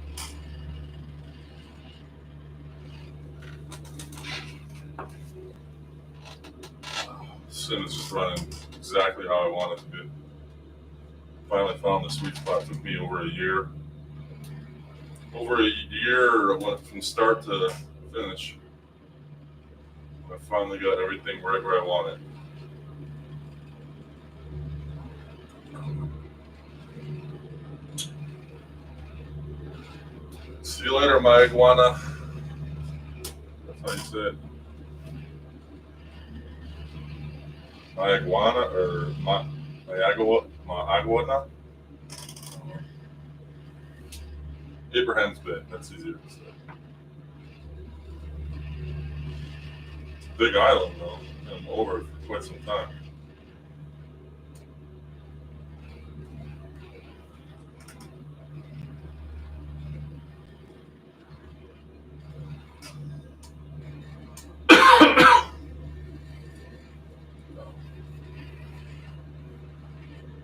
I'm making great time.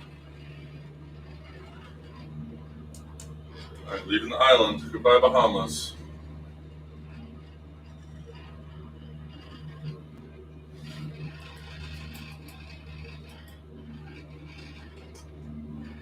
I wonder if Miami Oceanic is going to kick me over to Providenciales.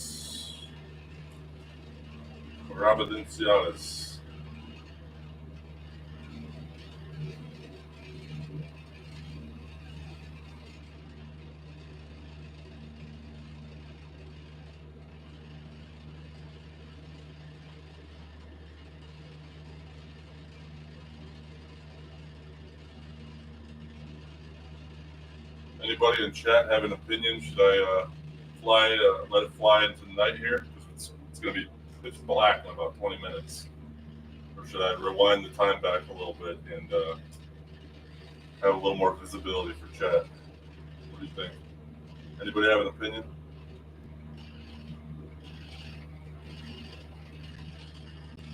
Southwest 65-3%, and maintain flight level 280.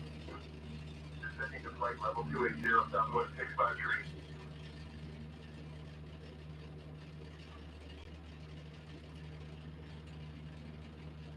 Okay, that's all right. I don't need it. Just let it roll into the night.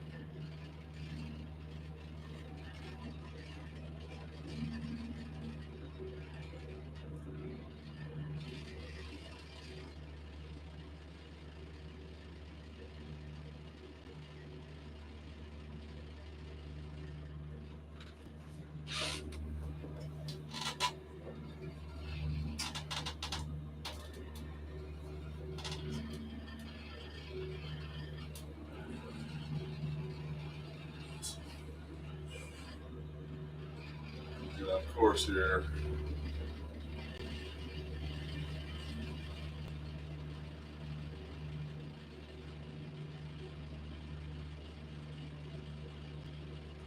All right, 1 mile to the border.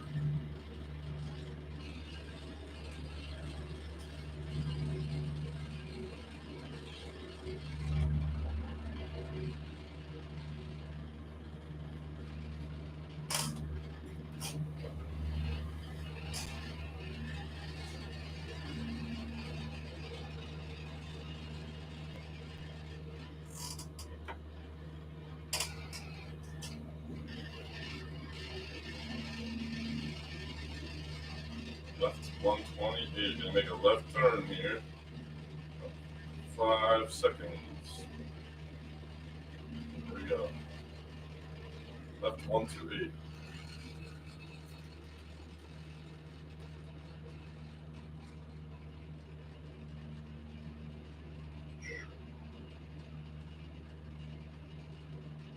Flying very low. 3,000 feet. All right. Turks and Caicos. We made it.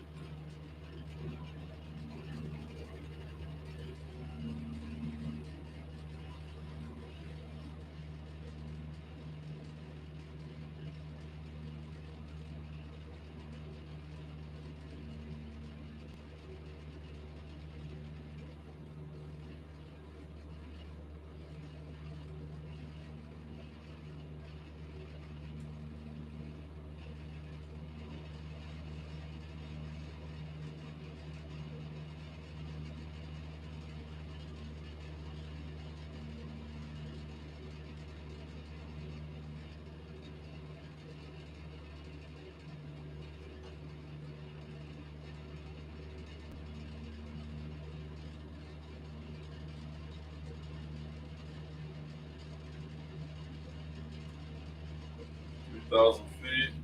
What we got here? We are in Turks and Caicos. 23, Foxtrot Lima, remain at or below 5,000.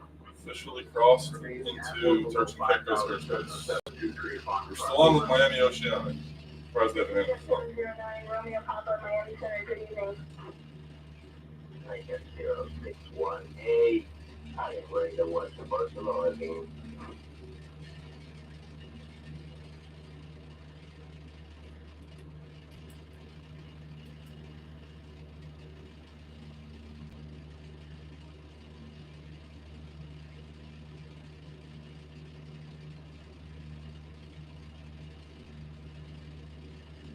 Trimmed out beautifully here. I feel like I'm on autopilot.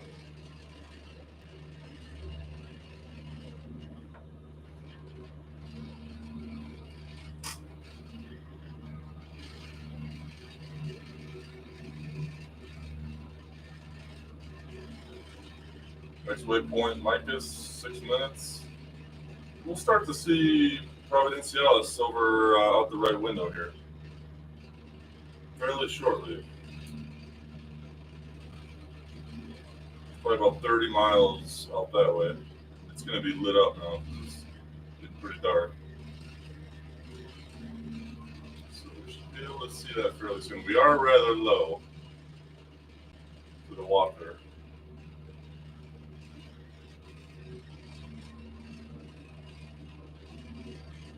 But this is our assigned altitude. Not going to argue with you, same intentions.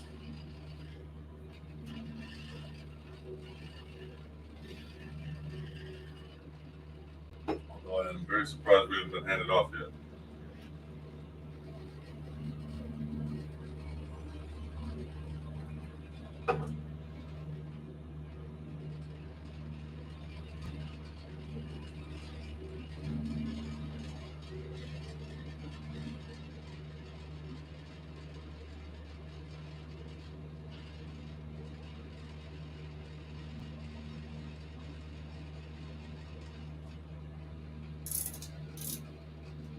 See if I can't get Providenciales. Is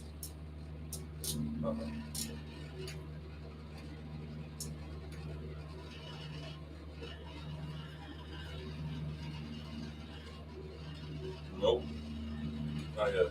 Back to car.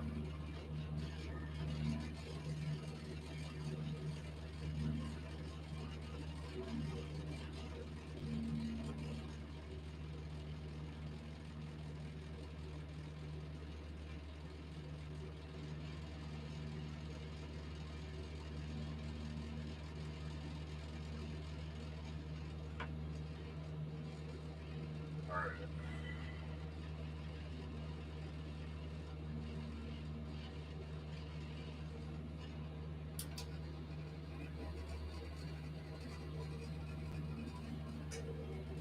American 80 descend via the start transition to approach at 134.9. Via the start switching to 134.9, American 880. Clearance on request, stand by.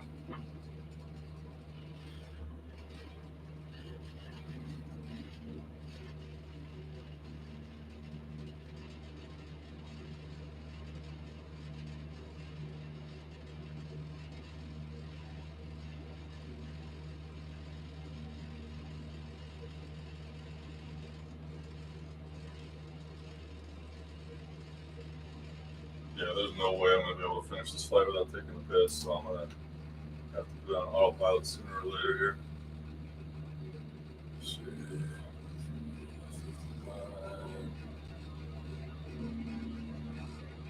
054. Another hour.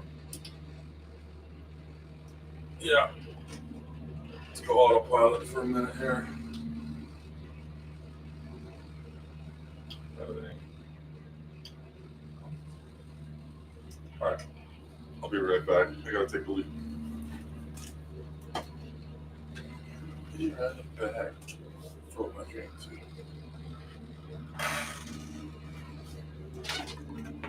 Oh.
Southwest 912, proceed direct to the Blanc intersection. Direct to Blanc intersection, Southwest 912. Okay. Mega 0618, acknowledge. A little refresher.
Oh, I think I got the island inside.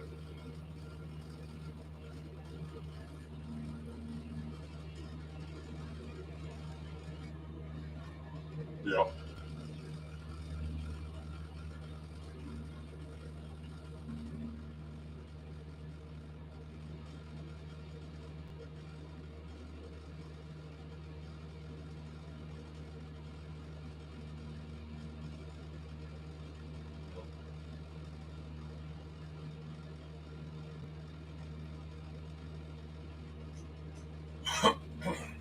Still got a ways to go.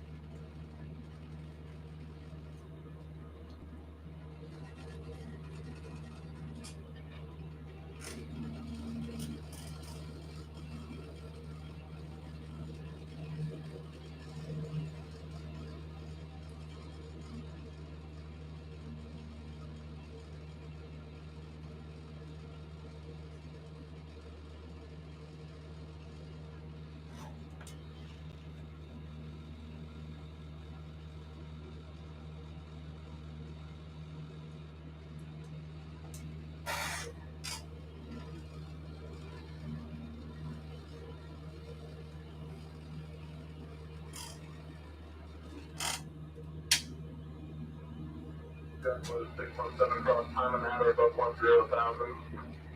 On at or above 10,000, just with 617.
Four minutes to EGON. Only at 3,300 feet. Provinciales Island is about 30 miles. 2 o'clock. You see it in the distance. Other than that, just open ocean at night.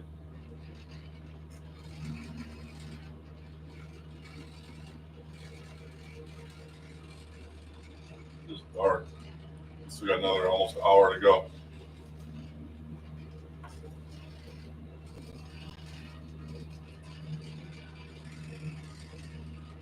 Not be a good place to encounter an emergency.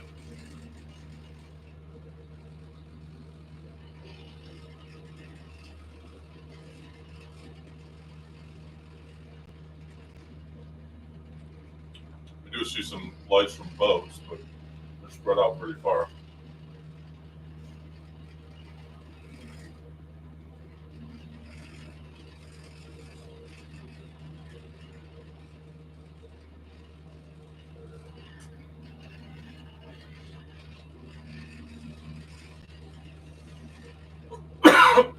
Yeah.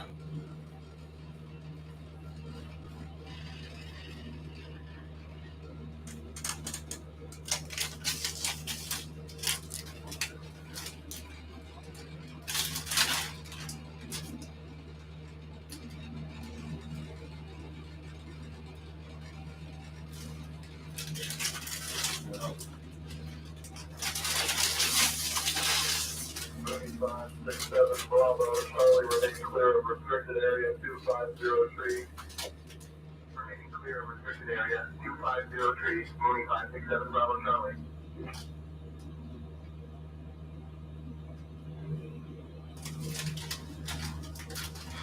Light snacks.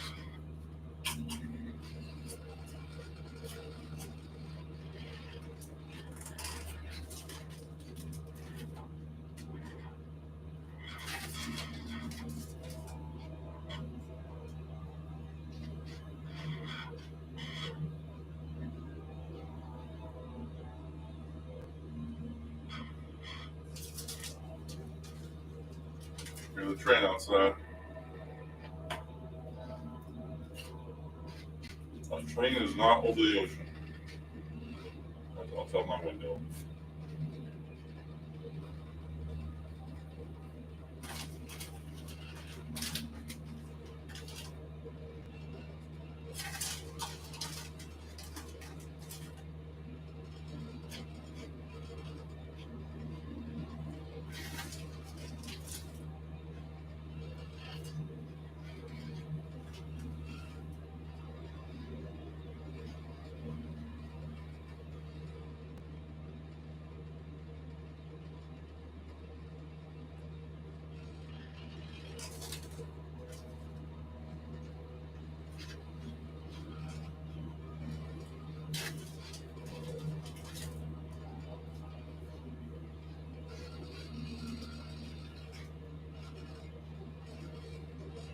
Passing Egon to Rattle.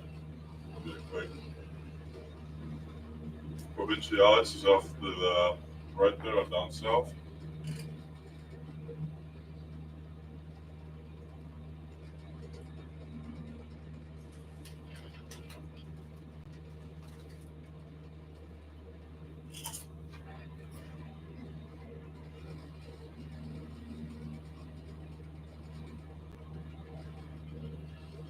Six miles to Rattle.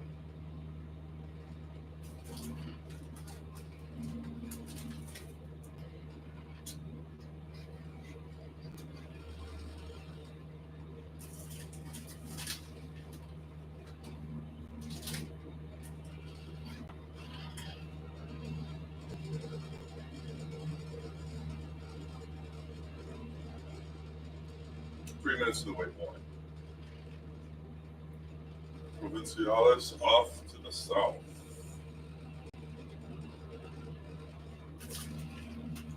Flying over North Caicos International. Let me hit this strip of land up here. We're going farther east.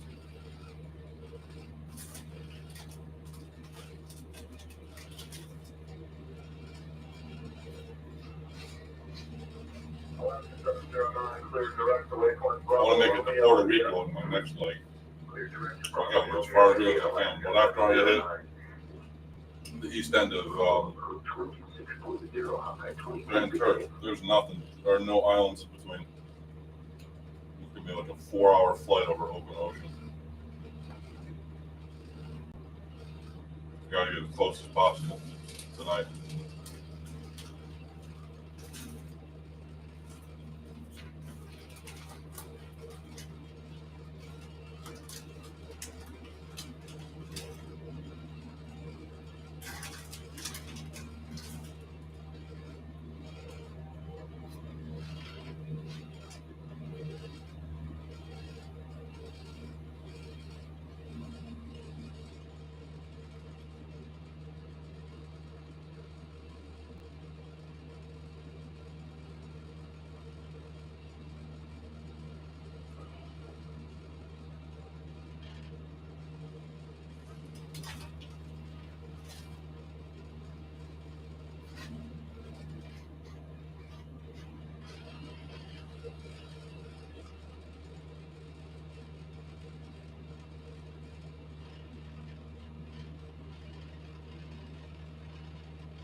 Making landfall again. Be over this island for a while. I should be over this island for pretty much the rest of the flight, and then there's like one more stretch over some ocean, but maybe 20 miles. That's a piece of cake. Better than doing 90.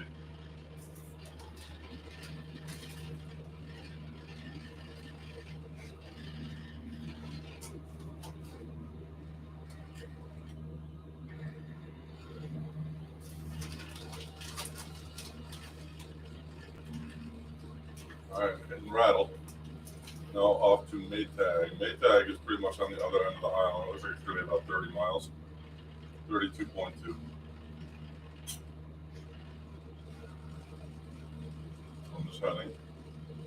Then another 32. All the way there. Be there in about 40 minutes.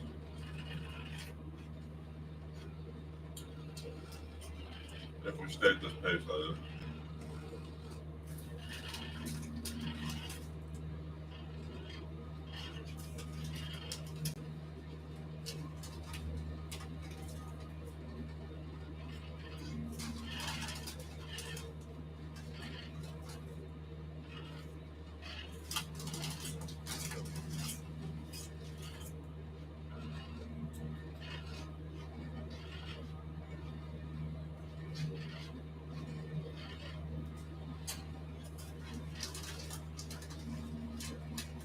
Fernando 632, Alpha Bravo Squawk 5260, again.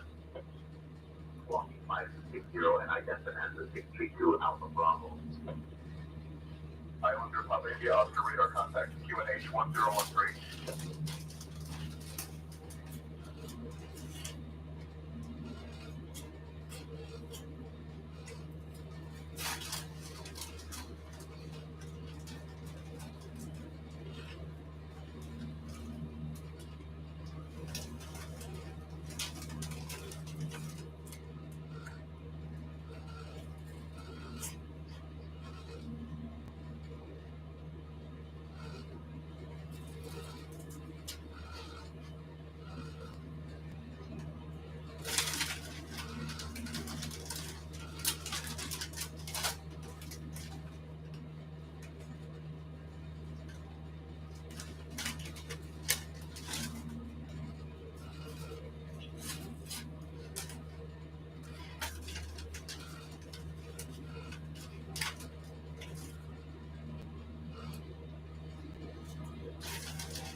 There's North Caicos International. It's 10 till I'm tired.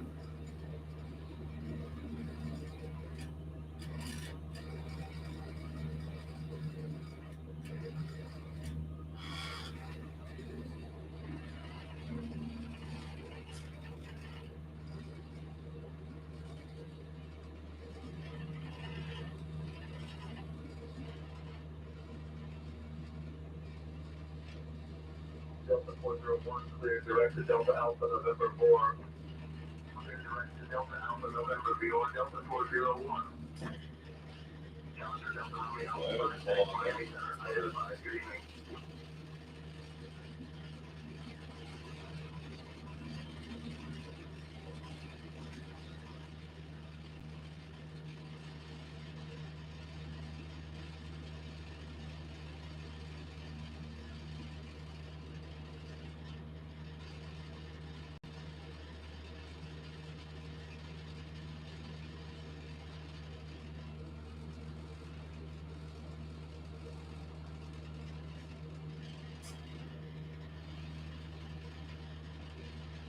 Power on.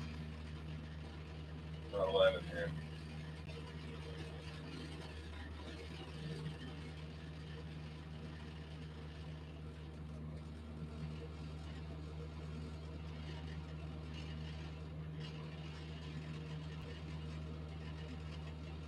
Pretty dark down there.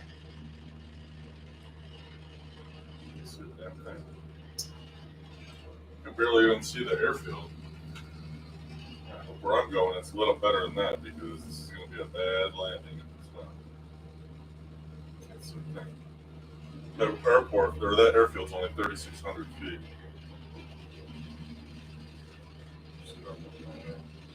I got 6,300, I'll be alright. Oh, I got a control tower. Yeah. I'm definitely not landing here.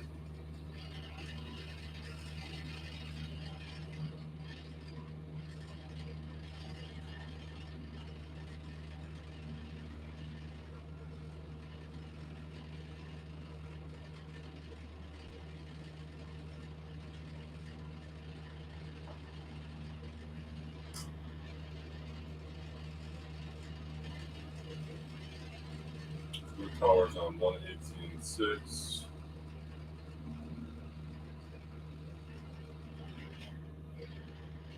We are currently under flight following, so not going anywhere.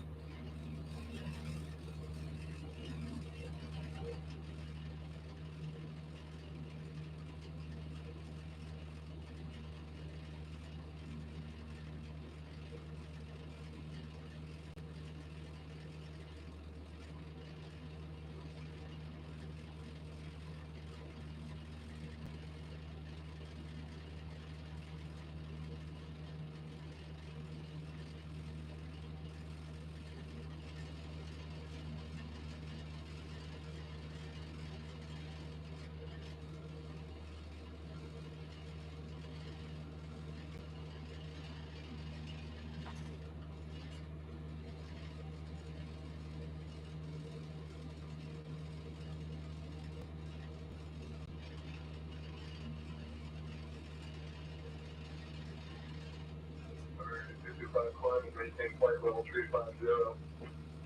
Climbing to flight level 350, American 225.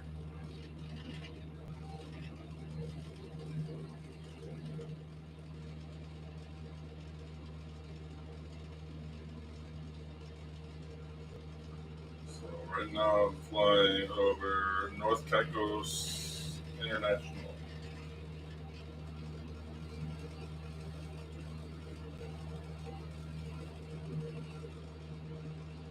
So where's Turks? Grand Turk. I'm going to Turk. When I see a town called Cockburn, that's where I'm going for vacation.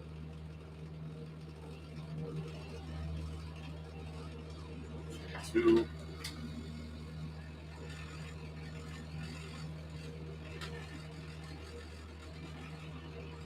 50 miles. Not bad. We'll get there soon.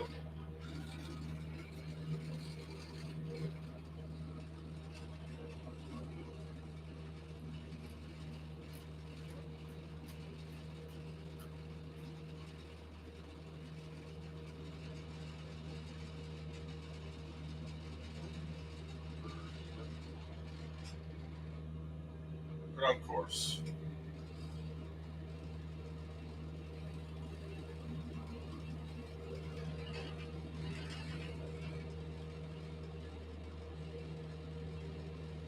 Ground speed of 100 knots.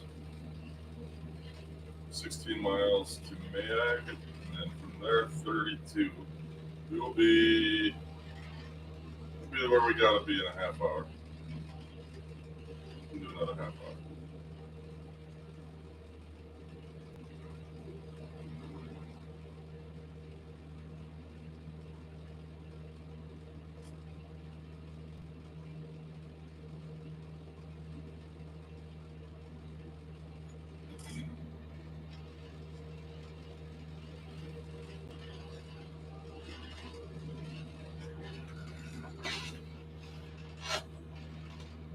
I'm gonna tune in, ADF.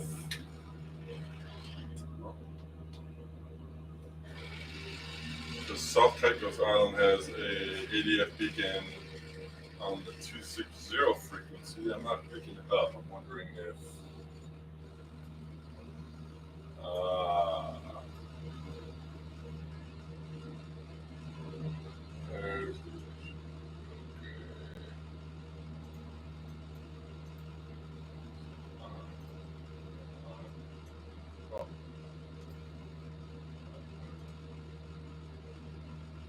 there we go.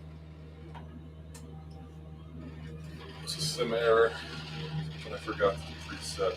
United 758, maintain the. Oh, I got the ADF deal. Reduce speed to 200 knots.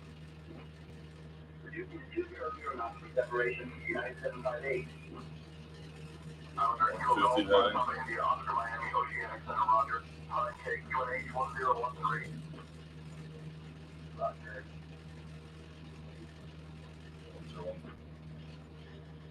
Miami, Oceanic Center, this is Kilo Golf 5, Oscar. In full flight following. Destination, Delta, Papa, and South.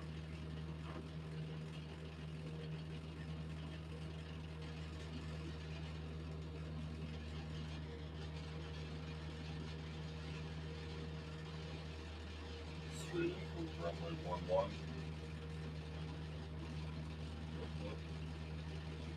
See, they got a tower. Let's go.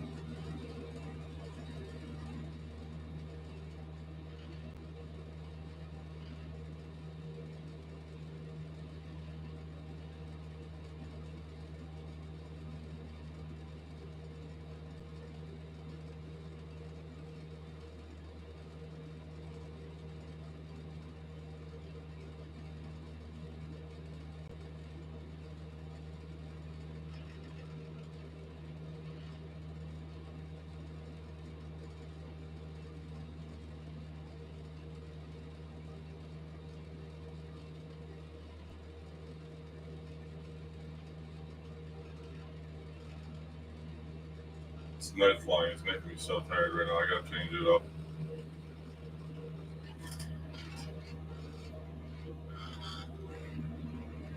What's the point of flying over the Bahamas if you can't see the Bahamas?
Southwest 142, turn left, heading 190. Turning left to 190, Southwest 142.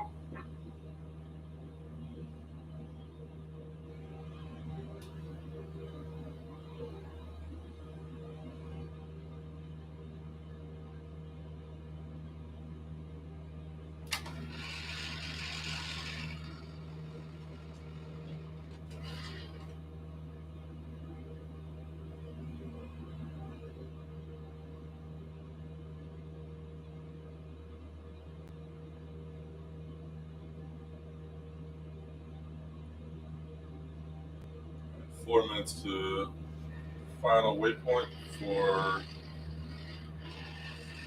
home stretch to Grand Tour.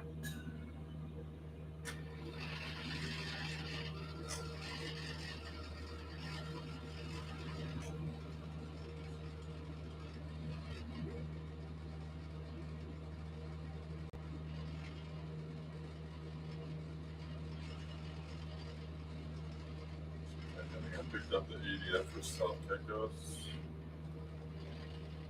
I think it's 210.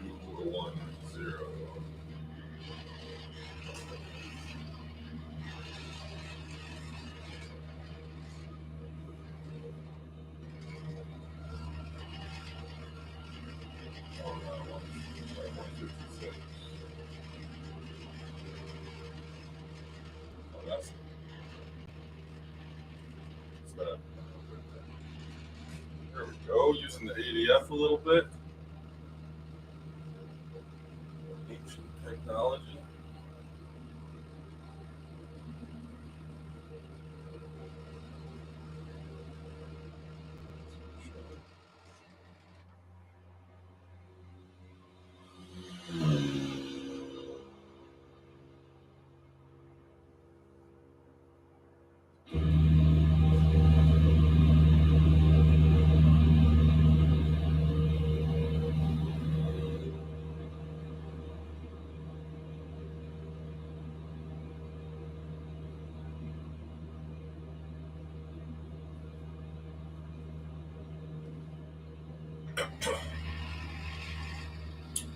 Three miles to Mayag and then 32 to the airport.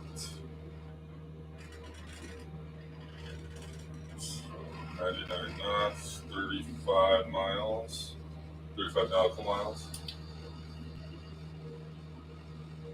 We're looking at 21 minutes.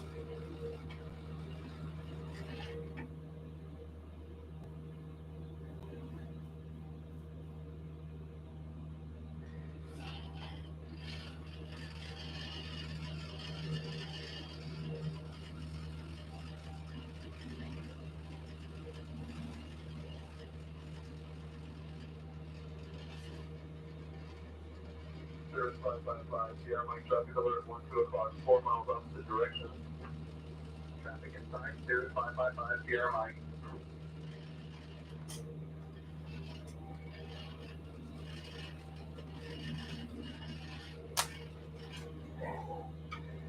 Sore.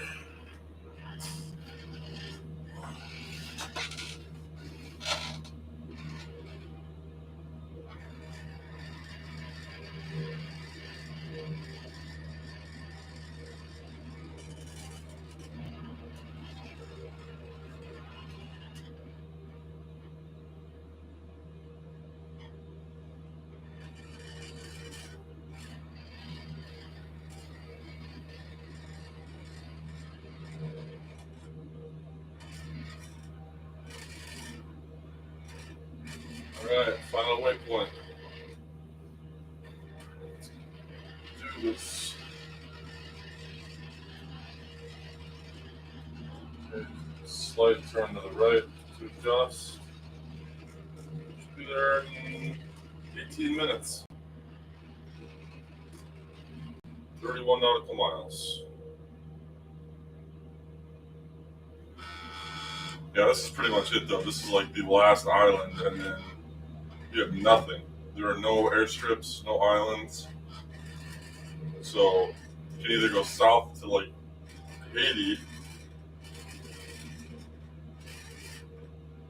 or there's a much farther trek to the southeast if you want to go to Punta Cana or Dominican Republic.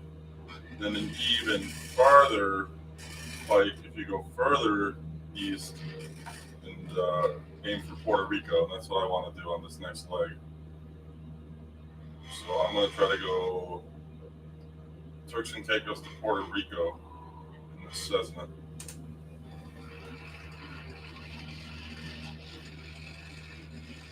But I can't really go any farther than this. There's nowhere to go, even if I'm wide awake right now. I don't have enough fuel.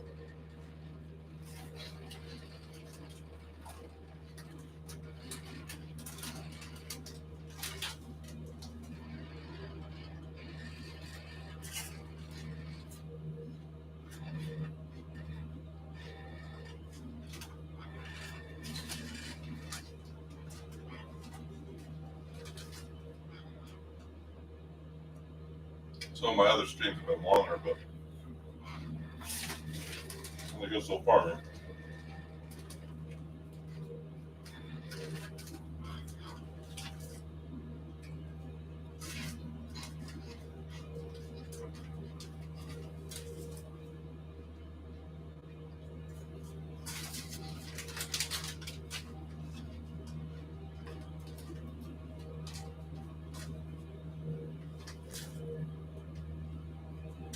JetBlue 617 cross time and at or above 10,000. On at or above 10,000, JetBlue 617.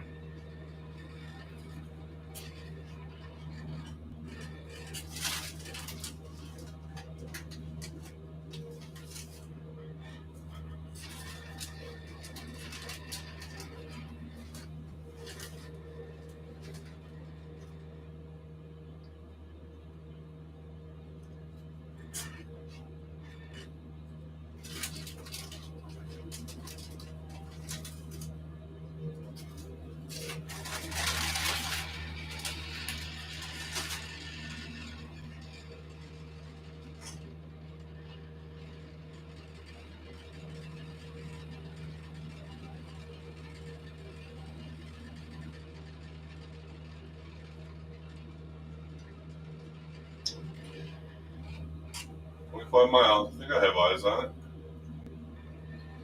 Island.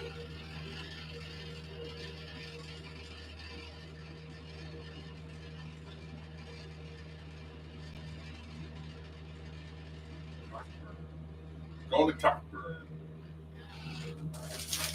How do they call it that? You'll see.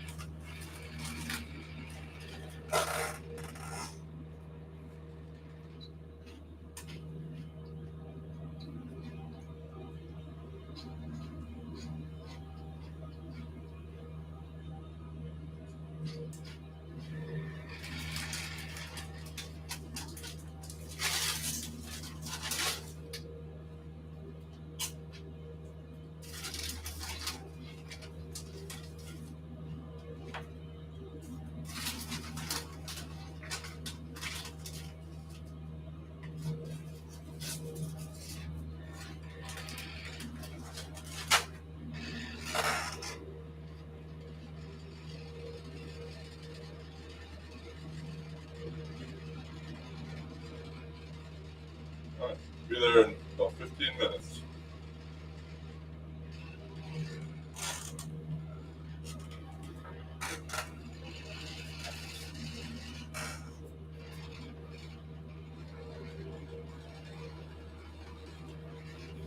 Remember, for the descent, rich in the mixture, fuel set above.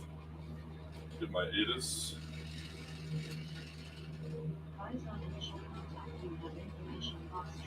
Foxtrot.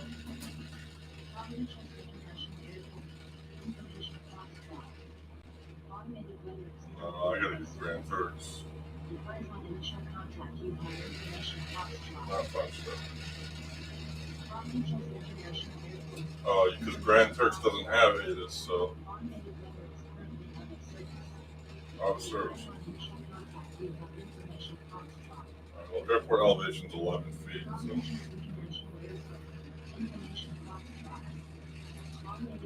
Weather is awesome. Altitude. 7500 Piper, 623 Charlie Echo.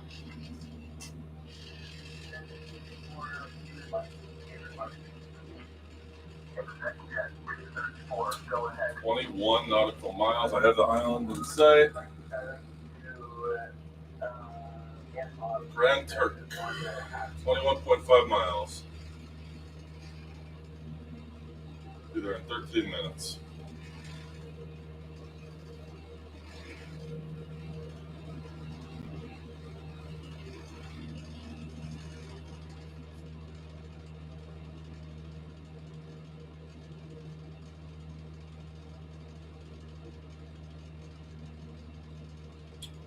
I'm going to get Grand Turk's Tower on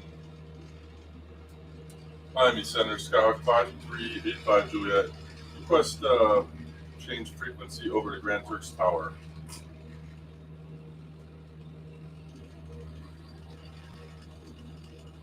Juliet, contact Grand Turk Tower on 118.6. Over to Grand Turk Tower on 1186. 85 Juliet today.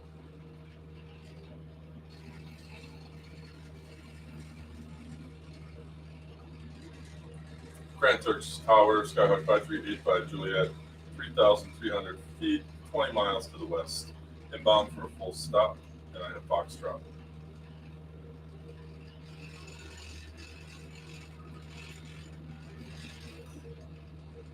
November 5385 Juliet, McCartney Tower, wind 060 at 9 runway 30, please land. Report when established on final.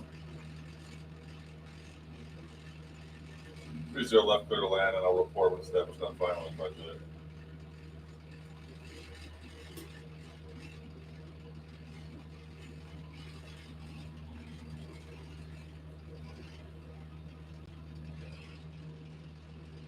No instructions on how to enter. No join the downwind, left downwind, or anything like that.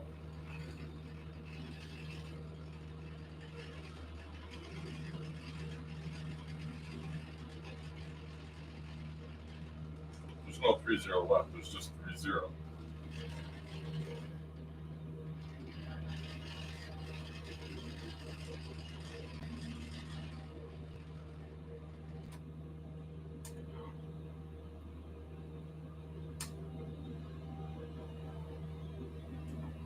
In about 10 minutes.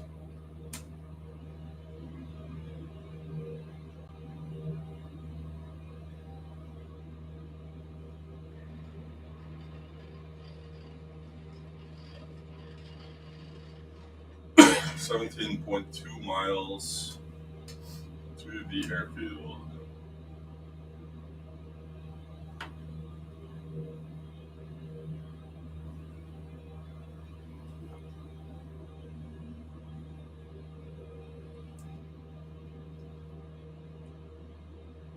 Citation November 433, Mike Whiskey, contact ground on frequency 121.6. Whiskey to ground frequency 121.6 citation. November 433 Mike Whiskey. Departure Virginia is under Romeo Papa.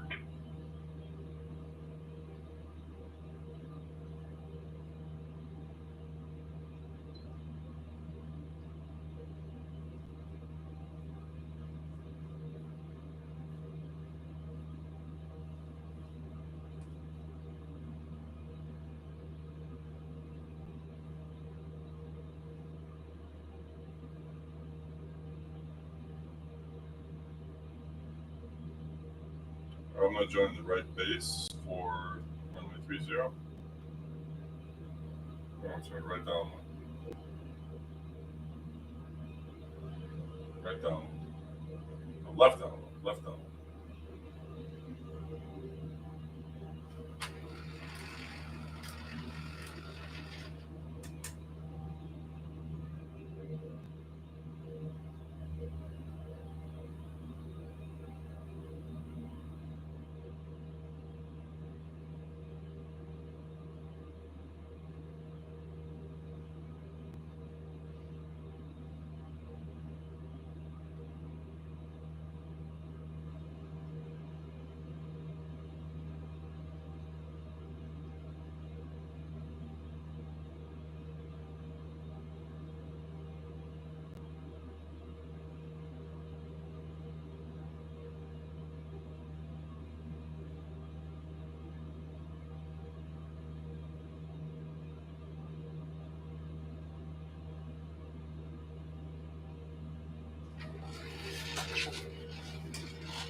it is, the last island. It's nothing but the Atlantic Ocean. A long time. Every direction.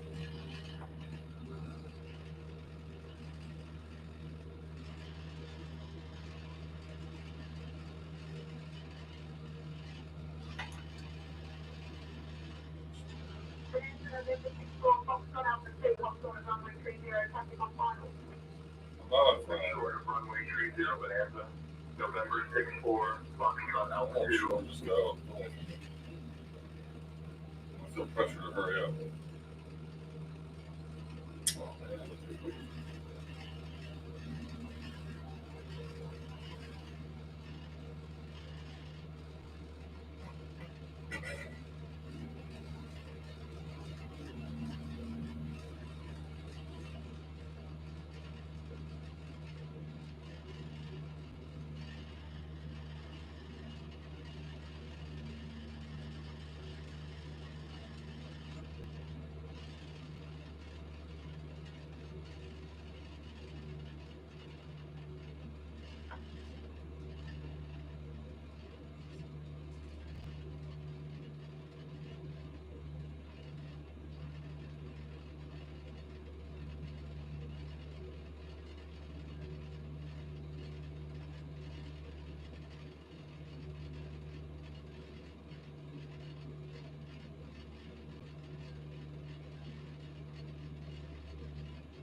Grand Turk.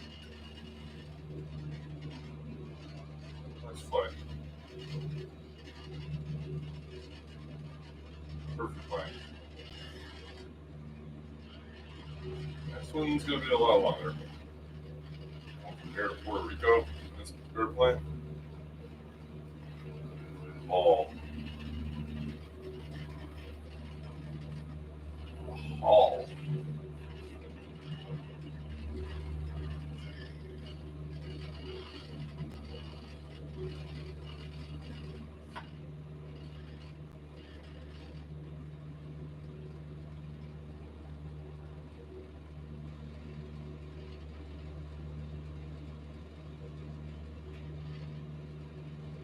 Alright, I'm going to join the left downwind on 45 for runway 30.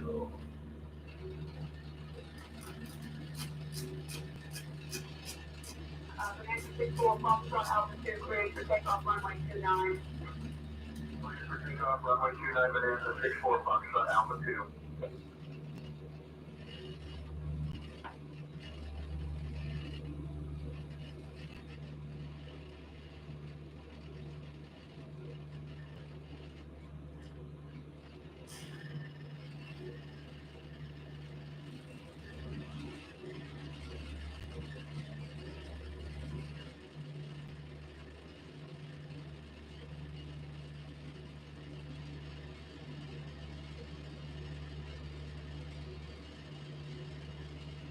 Okay, here we go.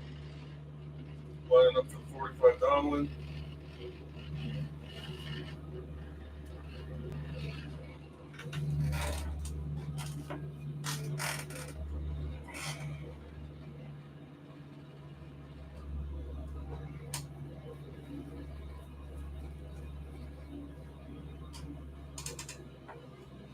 Alright, I gotta get down about 1,200 feet here in the next 2 miles.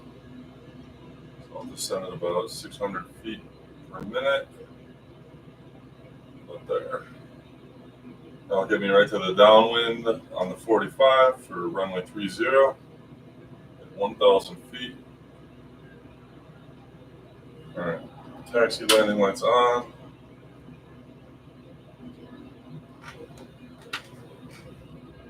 Grand Turk, that's it.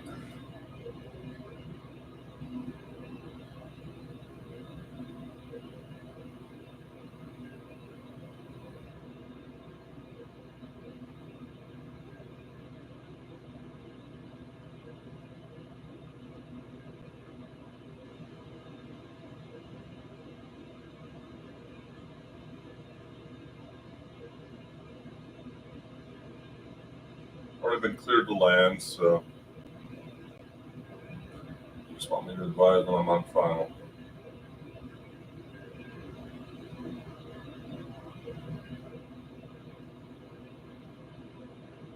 Okay. Here we go, joining the left downwind for runway 30 right now.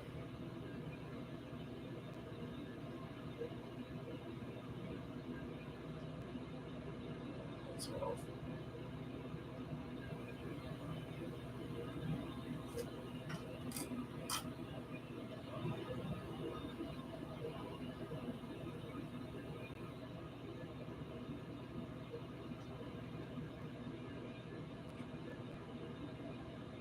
Left downwind.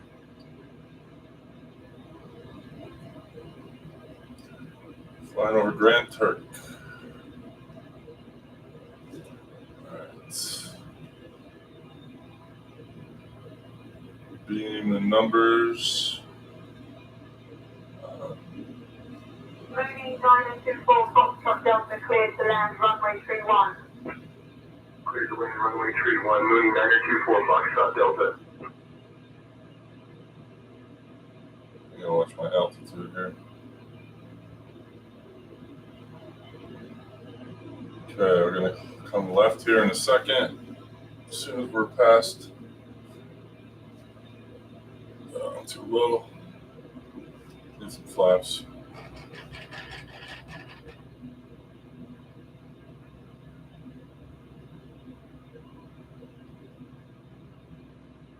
Too low, too low. Trim them up a little bit. Okay. So I just have to advise when I'm on short final. Pretty straightforward. All right, let's turn left base.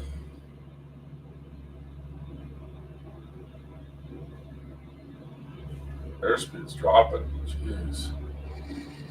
I'm about to stall. Don't want to stall here at 700 feet over the water.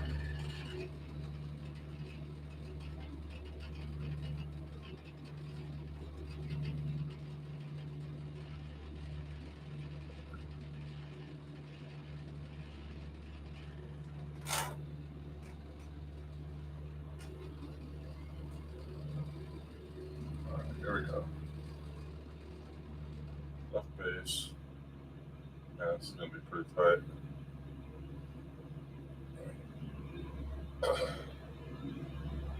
I'll be cutting it really close. This is a really short final. Might be a little too short.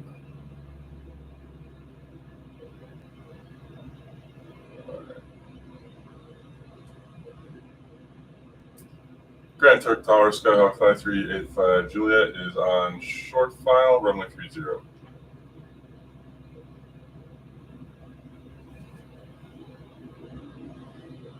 85 Juliet, wind 060 at 7, runway 30, clear to land. Clear to land, runway 30, 85 Juliet.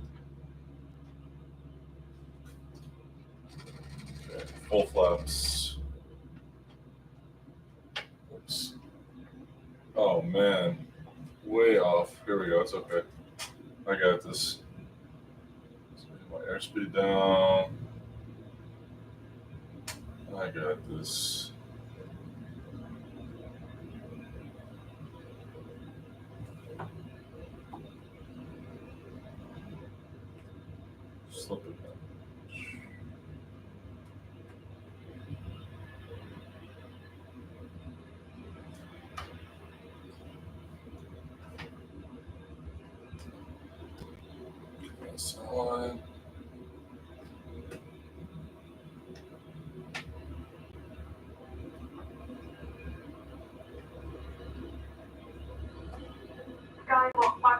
Alpha X-ray cleared for takeoff runway 22. Clear for Oh, takeoff shit. runway 22, Skyhawk 542 Oh, no. Alpha X-ray. I think I got a flat tire. Local 1.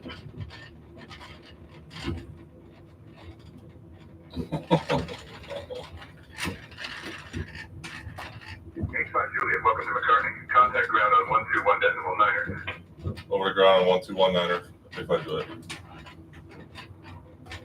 Yeah, I got a flat tire.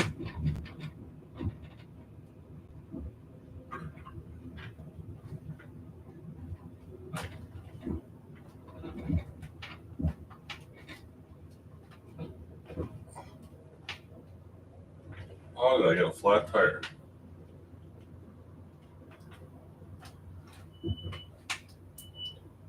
Grand Turk ground, Skyhawk 5385 Juliet, clear 30 at Alpha, request taxi to transit.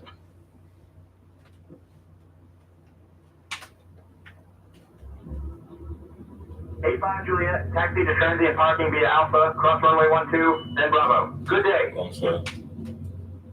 Transit via 12 Bravo, blah, blah, blah. Good day, 5 Juliet. What are you talking about, man? Horrible instructions.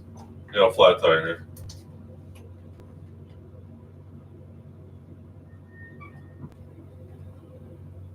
Ugh. What happened there? I hit the runway. I didn't hit it too hard.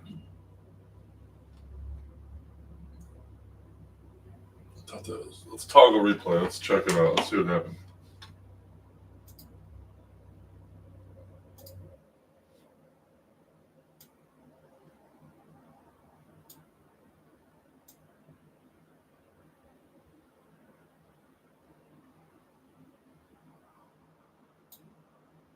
All right, let's see what happened.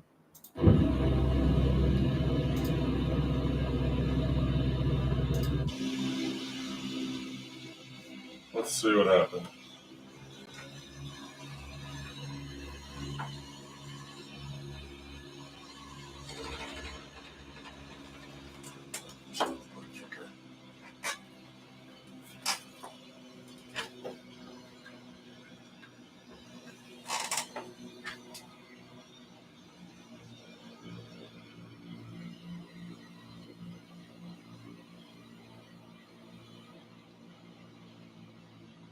I definitely came in at a hard angle, but I had it straightened out.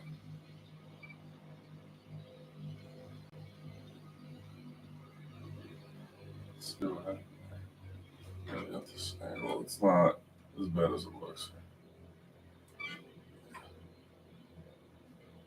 Skyhawk 542 Alpha X-ray cleared for takeoff runway 22. Clear for takeoff runway 22, Skyhawk 542 Alpha X-ray.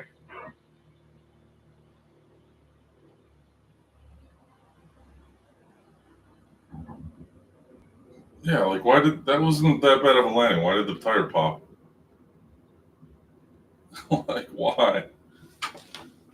Ugh. All right, I don't get it. I didn't have my foot on the brake.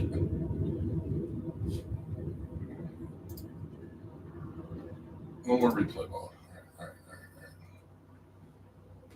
I don't know what happened. That's going to cost me. I'm using the economy mode, so I shut that strobe light off. That's driving me nuts. Trim set for takeoff. I gotta do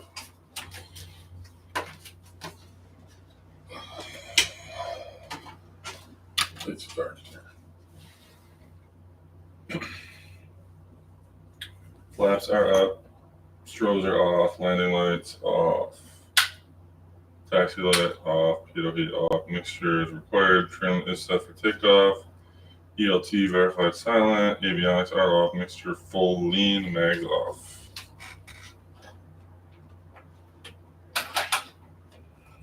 Then lights off. Master. Well, it was a good flight. I don't understand why I blew a tire out. Check the maintenance report right now.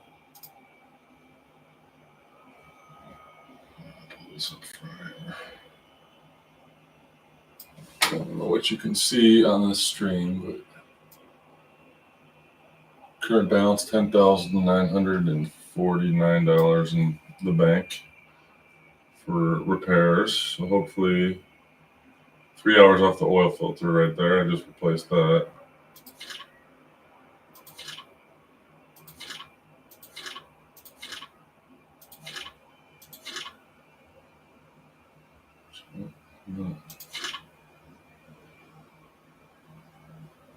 I don't know. I guess I didn't pop the tire fully good on that landing.